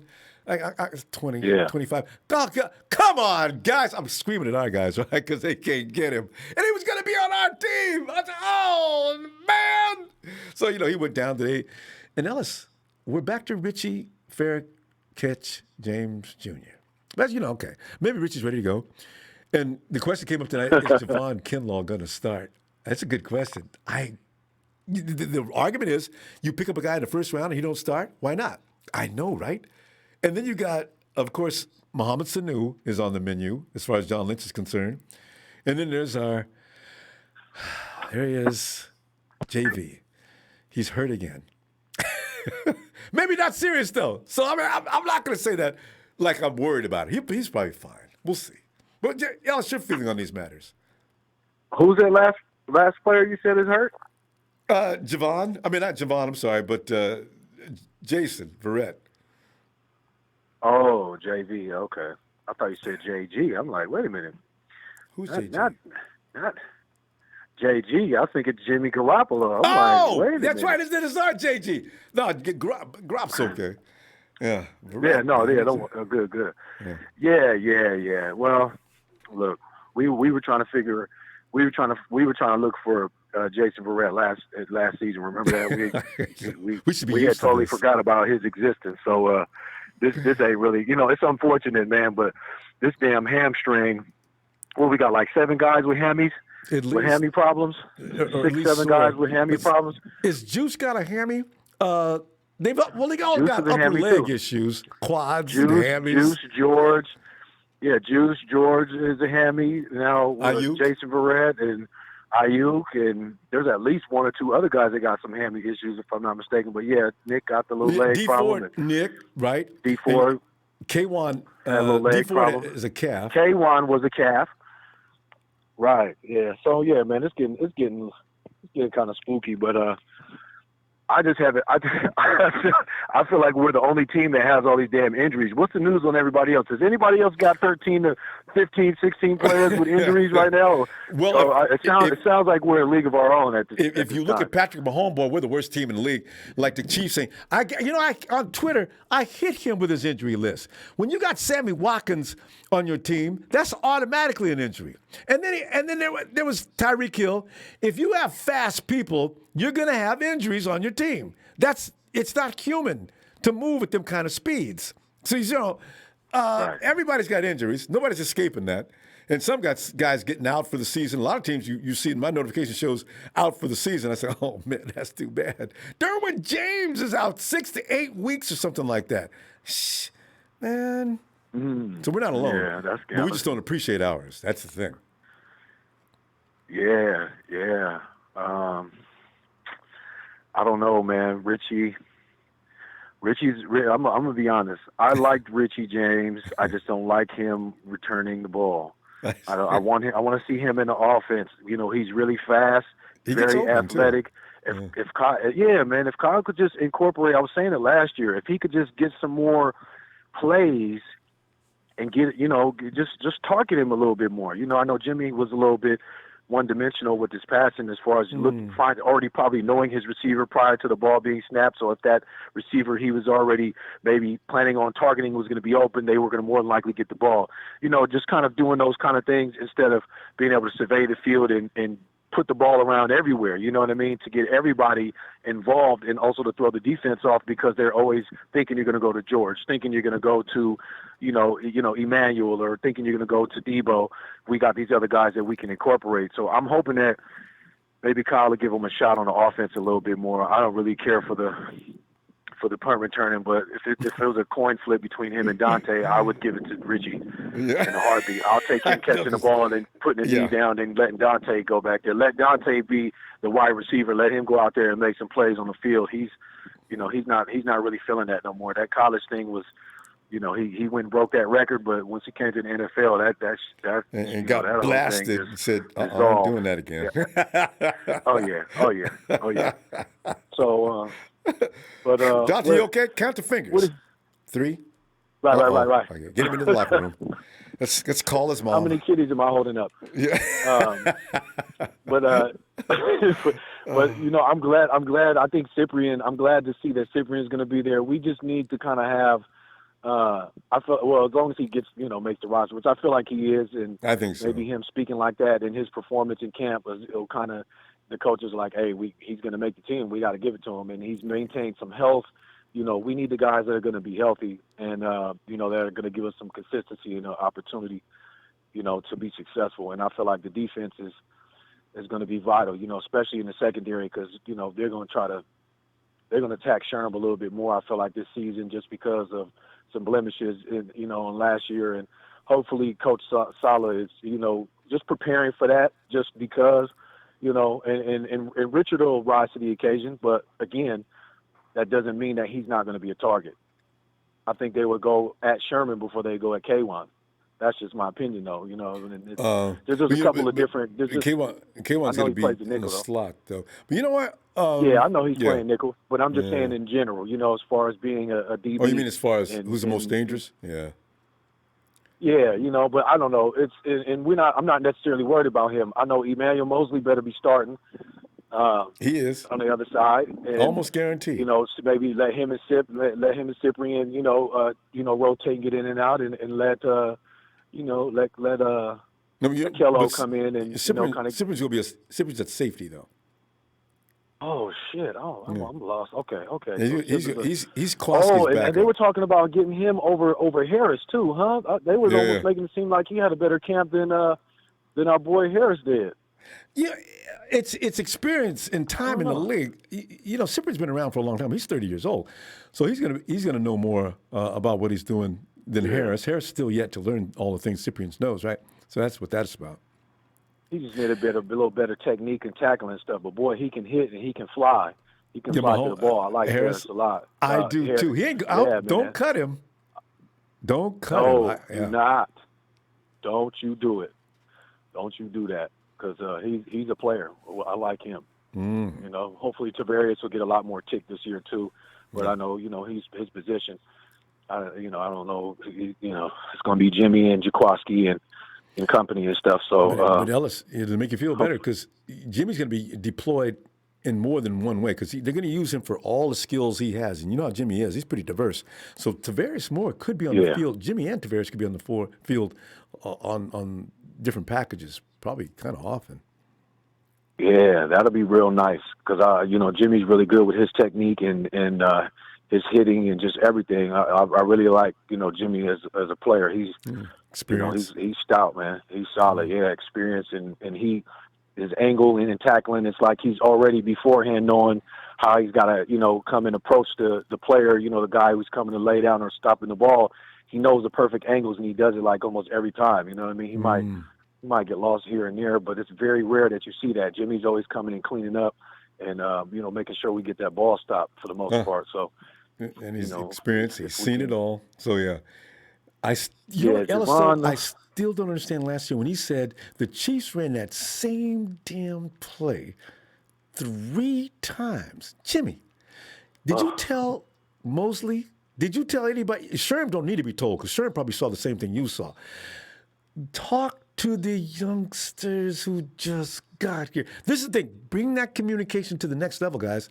If you know something, the kid in front of you doesn't, then go tell him. Mosley would have never bid on that play otherwise. Too late. All right. Think of how conservative our coach is. He would have never ran the same play 3 times in a row. But sometimes you got to do stuff like that, especially when you know it's working. Maybe throw it to a different player. Don't give it to the same player, but run the same play 3 different times and hit 3 different receivers, or go 3 different ways with the ball. Mix it up, but make it look like the same. Just for the hell of it, get experimental. There you go. Look at what coach did. Yeah, and Kyle does that all the time, by the way. So he's setting people up. Yeah. But anyway. Ellis, let me see you Saturday after the cut, and we can say things like, "Oh no," or we can say, "Oh, they kept who, and they got rid of who." It's a nail biter. Yeah, it's gonna be a nail biter. Yeah, and I was thinking about it just lastly. Some of the players, fam, when we cut or get rid of some of these players, I know it's been happening, but I'm thinking like, damn, because we're a contender and we are who we are, I'm worried about these guys getting picked up somewhere else, and then these guys giving up our offense and all of our goods and stuff like that, our plays and our schemes. But, happens every there's year. nothing we can really do about that shit anyway. It happens all the every time. year. But, and also, the 49ers going to leave some voids in their own cuts so they can pick up some players that are cut loose by it. It's what they do. So it's okay. Yeah. And hopefully Javon will rise. I think he'll be okay, man. It's just, as long as he can keep his health together, he'll still have a higher ceiling. Mm-hmm. But it's just that injury bug. If he gets hit with that injury bug, we can't afford to, to be having that go on. So stay healthy, Javon. Let's see what happens. I don't know if he's going to start though, but I think he'll be in the rotation because coach is going to want to see what he can do. He's a first round, pick. He's an early round pick. Like I was saying last night, when you get guys at defensive linemen that early, you're planning on them coming in and filling in right away. You're not trying to wait to groom them for 2 and 3 years, because that's going to be a lot of money down the line, that you will have to account for. And if he's not really playing or living up to that expectation, then that was a bust, all right. As they say. But, all right, family. Shout out to you as always, champ, and make sure y'all download the Ronbo Sports app. Just playing. Hit that subscription. I got you. No, but yeah, man, make sure you subscribe to the Ronbo Sports channel and hit that like. Much love to you, family. As always, I'll holler at you Saturday. Hey, appreciate you. Ellison, you know this. All right, fam. Be looking for you too. Night. One love, champ. Peace. And it's like Christmas. All of a sudden, the tree's all lit up. Tyler T, who takes shots at us constantly, has left a contribution. But he says, honestly, I love your stream, even as a Chiefs fan. I think you guys will be great. Good luck this year, brother. All right, Tyler T. Yeah, Well, I'll tell you what, I will not interrupt when you're arguing with the rest of the guys. All right. Thanks, Tyler. All right. And John V. Thanks, Big Johnny. He says, send my Ohio fam a shout out, IB. Thank you, fam, for the shout out. Callie Young, Kirk the Comedian, DJ Malone, Mr. Block Ice, Roy Boy, and the entire chat. John, you guys are too kind. And 49 Lakers. Thanks, fam. Bang, bang. 49ers, Lakers gang. And I was at, what's that? How do I pronounce that? Onesie Fighting. Onesie, thanks, fam. And Bosa, bang, bang. Not again. See, the thing about this team, you're going to, these names that we're mentioning, in the next 4 to 5 years, are going to be household names. Just like J.J. Watt and all these other guys, just everybody have been made famous. Hey, Travis. Hey, Ronbo, how's it going? Travis, it's going great, man. You know, I overreacted like I always do. Anytime I see an injury, the first thing I do is freak out. You know, but you know what, Travis? Yeah, of course. That's exactly what I did when I saw Tavon Austin was injured. I was like, ah, shit. And then you read John Lynch talking about, well, you know, I'm okay. I feel good about our wide receiver room where we may not start at full strength, but we still feel pretty good about the guys we got. And then, Travis, when you think about it, the 49ers got so many talents now that you can actually get away with letting guys take some time off to heal up. Because I already got my starting lineup. Even with the guys that are out right now, I've already got my starting lineup, and it looks potent. You know, he's right. Exactly. There's no need to get scared. No, you're exactly right. And if for anyone else out there who may be still a little bit worried because, like, oh, there's so many wide receiver injuries. All right, fair enough. But here's the thing: Debo's seems to be healing faster than we thought. Yeah. Richie James is ready, back to go. Which is and surprise. Let's think about everyone who, right. Let's think about people who aren't quote unquote wide receivers though, who will be catching patches from Jimmy this year. Right. You got Jordan Reed, and from everything I've seen is that they're not really going to be using him as a tight end, but more as a big slot receiver like they were going to use Jalen Hurd as. And he's one of the best route runners on the team already. So I think heard about him breaking we're going to be ankles. much better in the red zone. So what? Yeah, he's out. He is crushing it. I think he's going to get, lots of third down work, lots of, we're going to be running 12 personnel way more often. Plus, listen, and this is what I'm really excited about. Jerick McKinnon is back, and he is healthy. And I think, as a third down back, as a slot, he can break out into the slot. I think he's going to be a weapon that people are not going to be ready for. They're not going to understand how all the crazy ways Kyle's going to be able to use them. And so I'm not really as worried about that. And, the only thing that worries me is the center position. That's the only thing that I'm tripping about right now because God, Travis, if there's anything we can't freak out about, that's it. I can't have Brunskill at center. What's his name? Yeah, no, you can't even snap the ball right. Brutus, whatever his name is, you cannot put him at Ronus center. Grasu You get somebody killed. Oh man! So Garland's got to come back. Oh. Yeah, exactly. And I think they must know something we don't, and they're maybe playing it close to the chest because it boggles my mind how, let's say, and I'm not saying he's the greatest out there, but like Daniel Kilgore is open. He's ready. He knows Kyle's system. You could easily bring it in for the veteran minimum, right? And well, just a plug and play until Garland's ready. Well, yeah. He's not great. He's with the Chiefs. Oh, wait, he's with the Chiefs now? Yeah. I thought he was a free agent. No. Oh, they got all the smart guys. They just picked him up a few minutes after we let him go. I don't know what he was asking for, though. If it was a vet minimum, they would have picked him up, I think, in a heartbeat. I think he was asking for a little more. Interesting. Oh, I didn't see that. Good catch, Ronbo. I did not see that. But like it's irrelevant to me because I'm just saying, like you said, look, Grasu is getting pancaked by guys who are going to get cut. Wide receivers. What? Yeah. So I'm scared because the center position is actually really important in the Shanahan team. Yes. Maybe we should make a deal for Alex Mack. Ooh, that would be interesting. Hey, I wonder, is Mack still in Atlanta? Or did he end up in? He's not in Cleveland. He's still in Atlanta, right? No. I think he's still in Atlanta.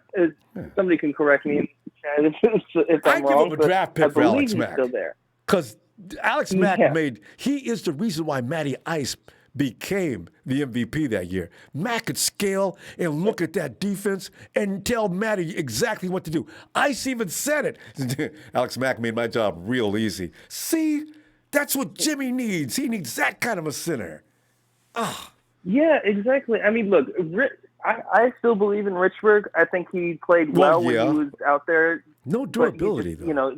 Injury bug has got him. And so, I mean, the real thing is that Garland is fine until Richburg comes back. The thing is if Garland's not ready for week 1, I shudder to think what we're going to do at center. I'm not worried about the pass catchers. Shanahan will figure that out. Oh, yeah. I'm worried about protecting Jimmy from the middle because I like our guards. I really like our tackles. Whoa, that Trent Williams! I'm so excited to see him. But it's just the center position. That's the only thing. I'm telling everybody who's listening here. You don't have to worry too much about the wide receivers. We got plenty in the waiting in the wings. I think Dante is hungry this year. He's going to come back. I think he's going to come back strong whenever he gets his reps. Whenever he gets in there. But you got to worry about that center position. That's the only thing. Well, they don't even talk about it anymore, Travis. They don't. They said they had Brunskill in there. One thing I heard, Brunskill snapped the ball over Jimmy's head. I said, "Oh my God!" Yeah. And then you put the other guy in there that's probably going to be cut. And I mean, DJ Jones, he starts licking his chops every time he's got Rudis on the other side. He just steamrollers and no, you got no center. So I don't know what they're going to do. Mike Person may be brought out of retirement just to play center, but he struggles too. So I don't know. I mean, I guess he can do it though, because here's the thing too that scares me about if we go Brunskill. Even if let's say Brunskill somehow puts it together, which I'm not confident about. I believe in Tom Compton as the right guard. Right? I don't. You can't pay Peter and take it away from Paul. You take Brunskill and put Compton over there. Oh, now you got a void over there. It's worse than Person, probably. You could put McKivitz, maybe. No, it's not even a question. McKivitz. Look, McKivitz. I'm excited about him, but like he's still young. I think he's a project. I think him and Kinlaw, I think, are both going to be good. But I don't think they're going to be that good this year. I think they're both projects in that. You do season. I'm sure Kinlaw will be great on running downs. He'll probably have to come out on passing downs, but that'll be one season. And then, I think once Kasarik and, really gets to coaching him up, I think he'll do better. And I think Colton McKivitz will grow into the guard role. So I'm not, I I'm not as worried about the D-line just because we have so many guys there, but the O-line is thin. And having Colton McKinnis out on right guard, I like him better than Compton, but not that much. But right now, he's just young.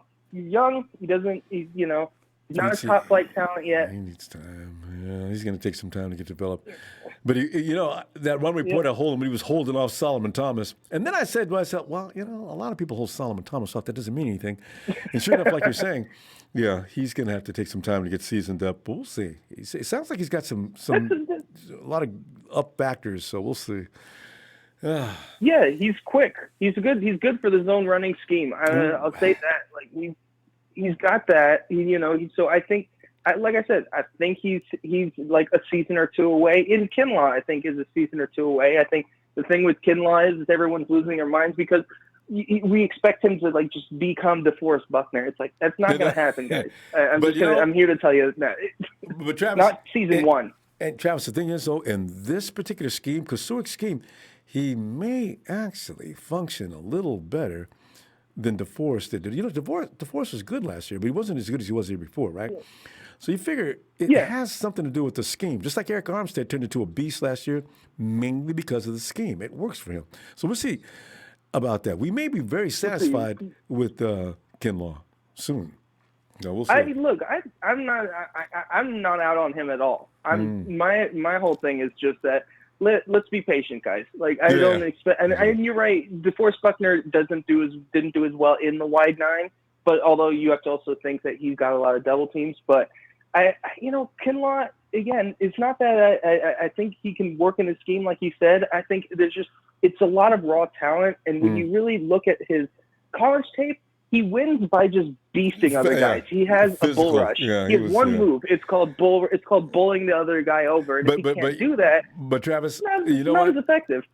He hasn't even got that grown man strength yet. At 325, and like I say, he's just a kid.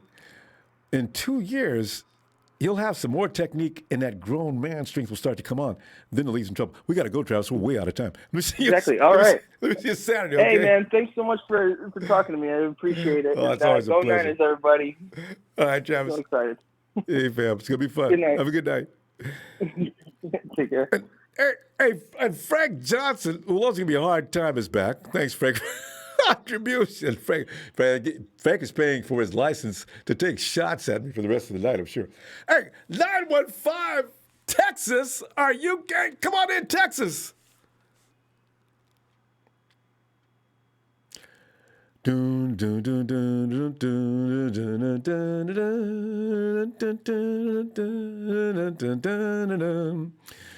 Texas, 915. Hello, Texas. Hello. And there he is, my little dude, Hayden. Come on in, Hayden. Hey, Ronbo. Hey, Hayden. So how's it going tonight? It's going good. All right. Well, Hayden, I'm knowing you have an answer for this. Now, our wide receivers are falling out one at a time. And Hayden, at the season... Yeah, I was about to say, so much for Tavon Austin, or whatever his name was. Yeah. Hayden, we're averaging, it seems, a wide receiver every 8, 9, 10 days. If you do the math, Hayden, we got 14 days left. We may lose another wide receiver. I hope not. But the way it seems to be going, the evil is pacing us out one at a time. So, hopefully we still have some wide receivers in 2 weeks. And also, hey, Hayden, Javon Kinlaw, we drafted him in the first round. Is he going to start on opening day? I don't know because, everyone's making it sound like he's, so bad. And I'm like, I know they're wrong. Hey, if you got a speaker on, it's something's feeding back. Can you hear me better now? Yeah, well, it sounds like you're holding your nose now. Can you hear me better? Oh, that's good. All right. Yeah, we could work with that. All right. Okay, go ahead. It's like everyone's sounding like he's so bad, and I'm like, I know they're wrong. They're just hating on the Niners like everyone does, like everyone loves to do. But it's like, I don't know. Well, the media is not giving a lot of good reports on him. They make it sound as if he's out there struggling. And did you see him in his press conference? Even he was very humble about it. He said, well, yeah, there's some things I got to learn. He seems like he's okay with that. I think the coach is going to make sure he doesn't freak out. Just stay the course, stay the course, stay the course. You're going to be okay. We're going to work on everything you need to learn, and we're going to get you right up to speed. Pretty soon, you're going to be real comfortable. You got to work with him like that. We got to take it easy with him. He's not like Nick Bosa who came in. Nick Bosa came in holding classes. And remember when Joe Staley and him got together last year, and Joe said he was taking notes and learning from Nick Bosa? Joe Staley's been in the league how many years? And he's out there, Nick's teaching him? So, there's not many Nick Bosas in the planet, period, right? So we got to not expect too lofty expectations. Nick Bosa. Yeah, just let him learn. DeForest Buckner. Yeah. Although Nick's got a high opinion of Javon, too, so he'll probably be okay. But, yeah, that's what that's about. Yeah, but here's my question. I just noticed, what happened to your app? Yeah, we took that down. Because the Apple iPad, or the Apple people are like getting a little weird, and also was starting to have a problem with the Android system too. So we just said, okay, we're just going to go ahead and give up on this. Oh, okay, so you're just gonna. So should I delete it or? Oh yeah, no, yeah, we're not gonna bring that back. So yeah. I'm totally Google was no problem. It was mostly Apple, so yeah, but yeah, we're gonna keep that from now on. Hayden, you've got YouTube, right? YouTube notifies and all social media. Hey, do you have social media? You got Facebook, you got Instagram, you got Twitter. I got Instagram, yeah, and I don't really use Facebook that much, but I go on there sometimes. Okay, Instagram. What is your username on Instagram so I'll know who I'm talking to when I see you? It's just Hayden Berry. Oh, that makes it easy. So I just type in Hayden and there's you. Okay. All right. I'll follow you. And then I think my profile picture is me 3 years ago with my tongue out because I was being I guess you could say. How old were you 3 years ago? 11, 10, 9. Hey, did you put your fingers up and add that up? Hey, you're my dude. So at 9 years old, Hayden, you're allowed to make strange pictures. It's okay. I know. Anyway, Hayden, our wide but receivers. I just normally just all the time on your Instagram, I just keep on refreshing. Okay. See if there's anything new. All right. There you go. And we put that up a little while before we start anyway. So also, Javon Kinlaw's going to be okay. When you think about the guys that are on the front line with him, they're going to constantly be in his ear. So he'll catch up. I think he's going to catch on pretty fast. You got Chris Kasurik as the coach. Guy's really good, Hayden. I mean, this guy's good. So he'll get him. He has to anyway. He was bothering Kyle every day before the draft. He's sending photos. I mean, he's sending all kind of notes. Kyle, we got to get this guy to Javon Kinlaw. And hold on. I'm not trying to be mean to anyone, but everyone's already jumped on the Dante Pettis train. Hold on, okay? He doesn't like Dante. There's no. I told you last time I'm not gonna. I would say to everyone to instead of jumping on the Dante Pettis train because he's doing good in training camp, just give him week 1, week 2, and then see how he does. Okay, Hayden. Come on, people. Hayden, we're gonna make a deal right now. If Dante is the absolute star in the first 2 weeks of the season, I'm gonna buy a Dante Pettis jersey. All right, that's what I'm talking about, Hayden. You know what? I'd like to see Hayden. Even at 12 years old, you know when to man up. You gotta admit when things are not whatever you're thinking. You gotta give this guy credit, right? If Dante is the guy in week 1 and week 2, it's time to put on a number 19 jersey. Dante's, he's 18, 19, yeah. Well, hold on. If he was like that last year. So what should we make it a deal in week 3? Okay, yeah, well you're he right. He did the whole week 1, week 2. Yeah, because he got put in the doghouse after week 4 or 5, didn't they? Yeah. Okay. Okay.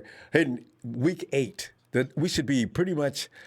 He should be established as to whether he came to play this year or not. And by week 8, he's looking pretty consistent. He's made some contributions. Then we got to give him the okay, Dante, high five time. What do you say?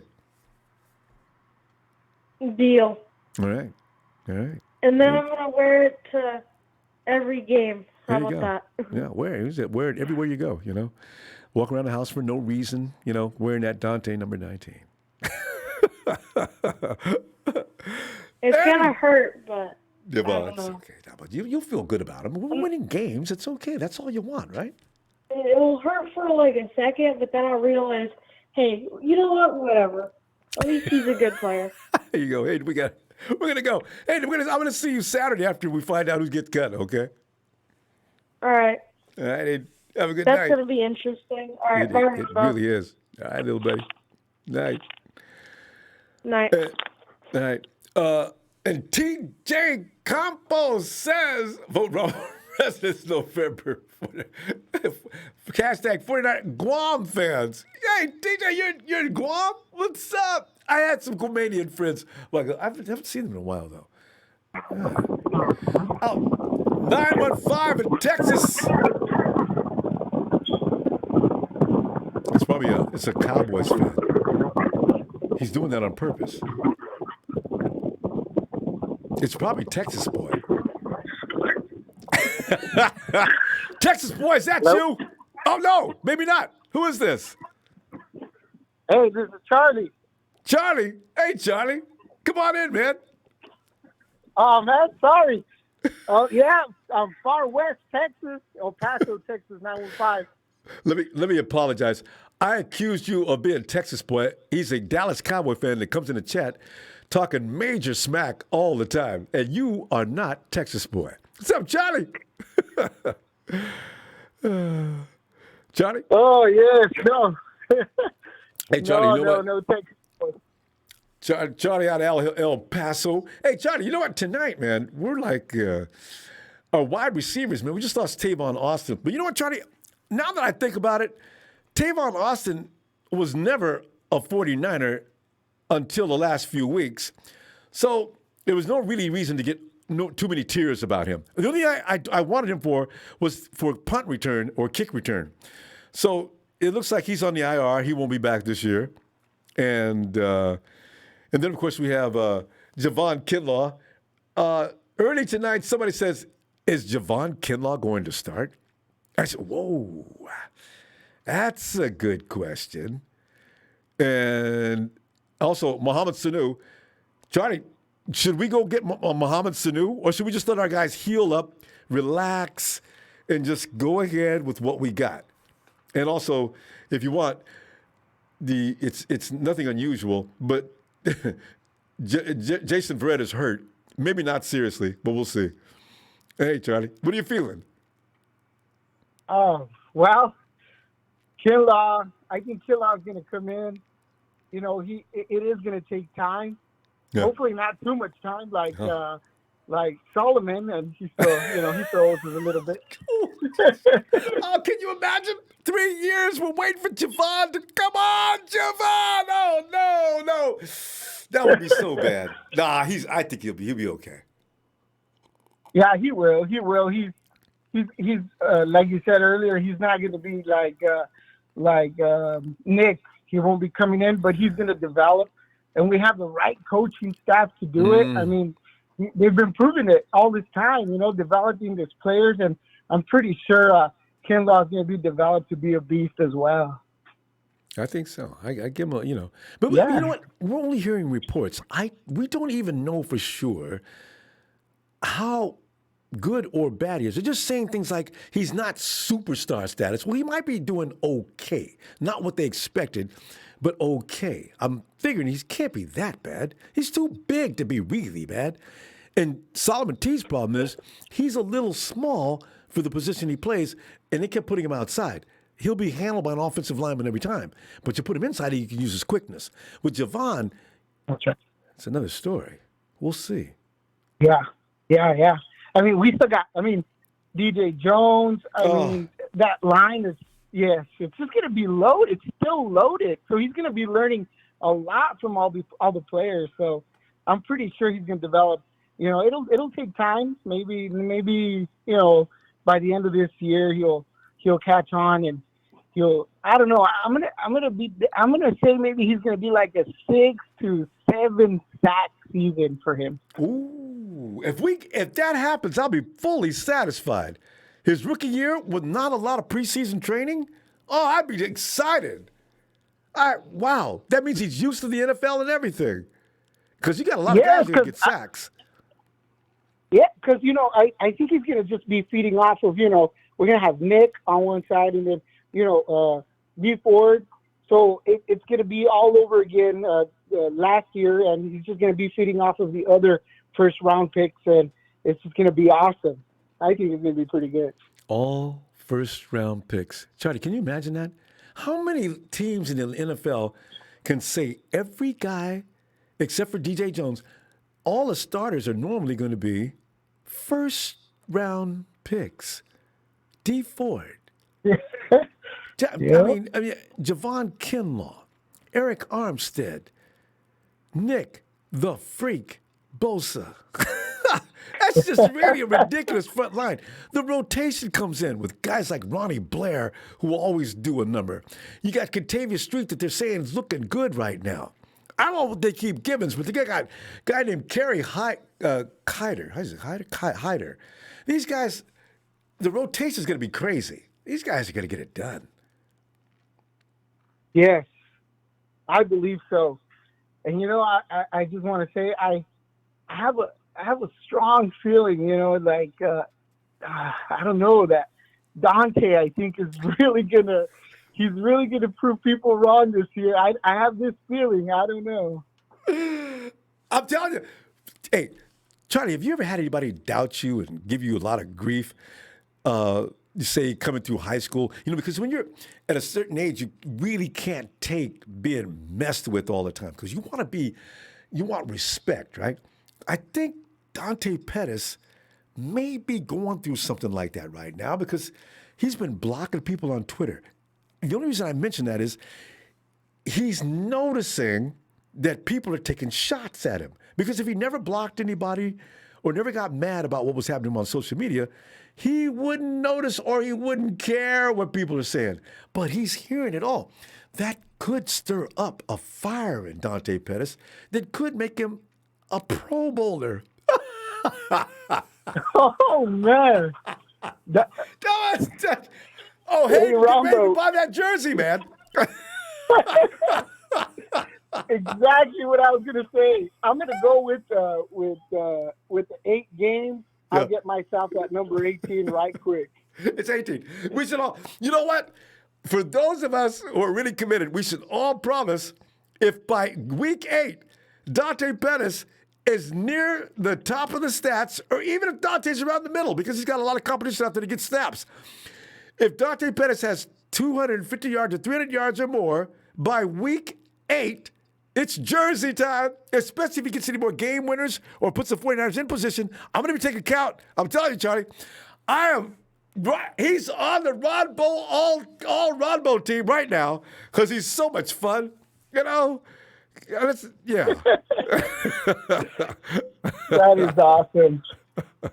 Matt, and if he's doing really good, like during practice and you've seen that he's doing. He might even be running that Jerry Rice route that Jerry Rice usually runs. Something's up. So, but you're right. I'm going to get myself the jersey, and it's just I don't know. It's expected. Maybe he might be doing great this year. Because he's heard enough. I know it's bothering him. I mean, he probably wakes up in the middle of the night. They're going to stop talking about me this year. They don't know anything about me. He picks up his kitty. Look at it. Look at me. Do I look like a failure? You support me, right? Dante, you've got to calm down, okay? This is football. People are going to say bad things to you. Charlie, you remember, he said during the course of last year, him and Shanahan had falling out because Shanahan talked to him in a way that he didn't appreciate, right? And then there, their relationship just kept going down the drain. I don't understand. He's got to have heard bad language. Football coaches all talk bad. That's what they do. I don't understand what he was. Yeah. Oh. So, we'll see. Hey, Charlie, We'll man. see, yeah. Yeah. Charlie, great to meet you, too.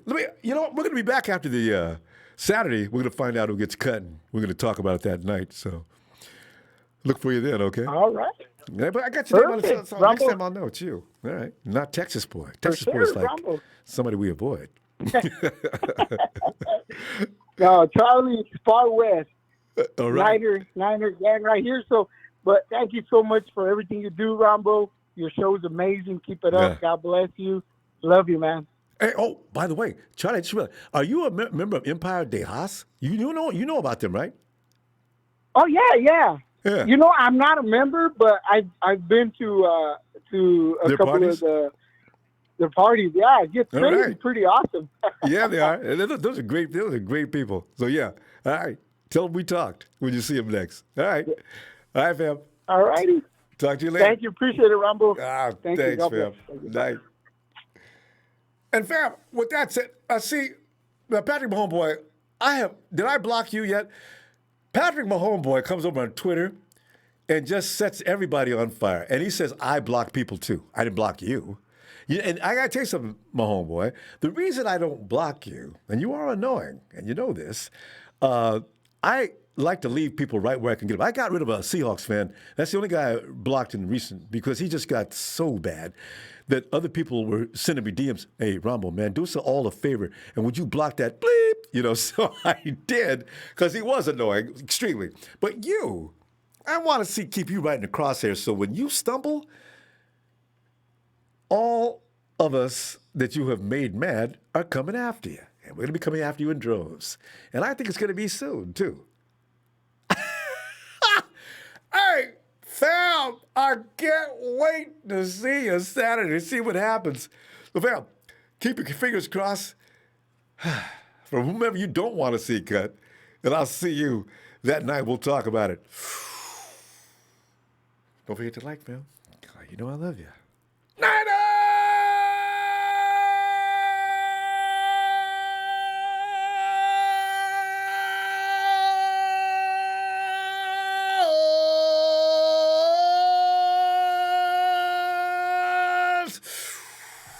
15-1. Here we come with lots of fun.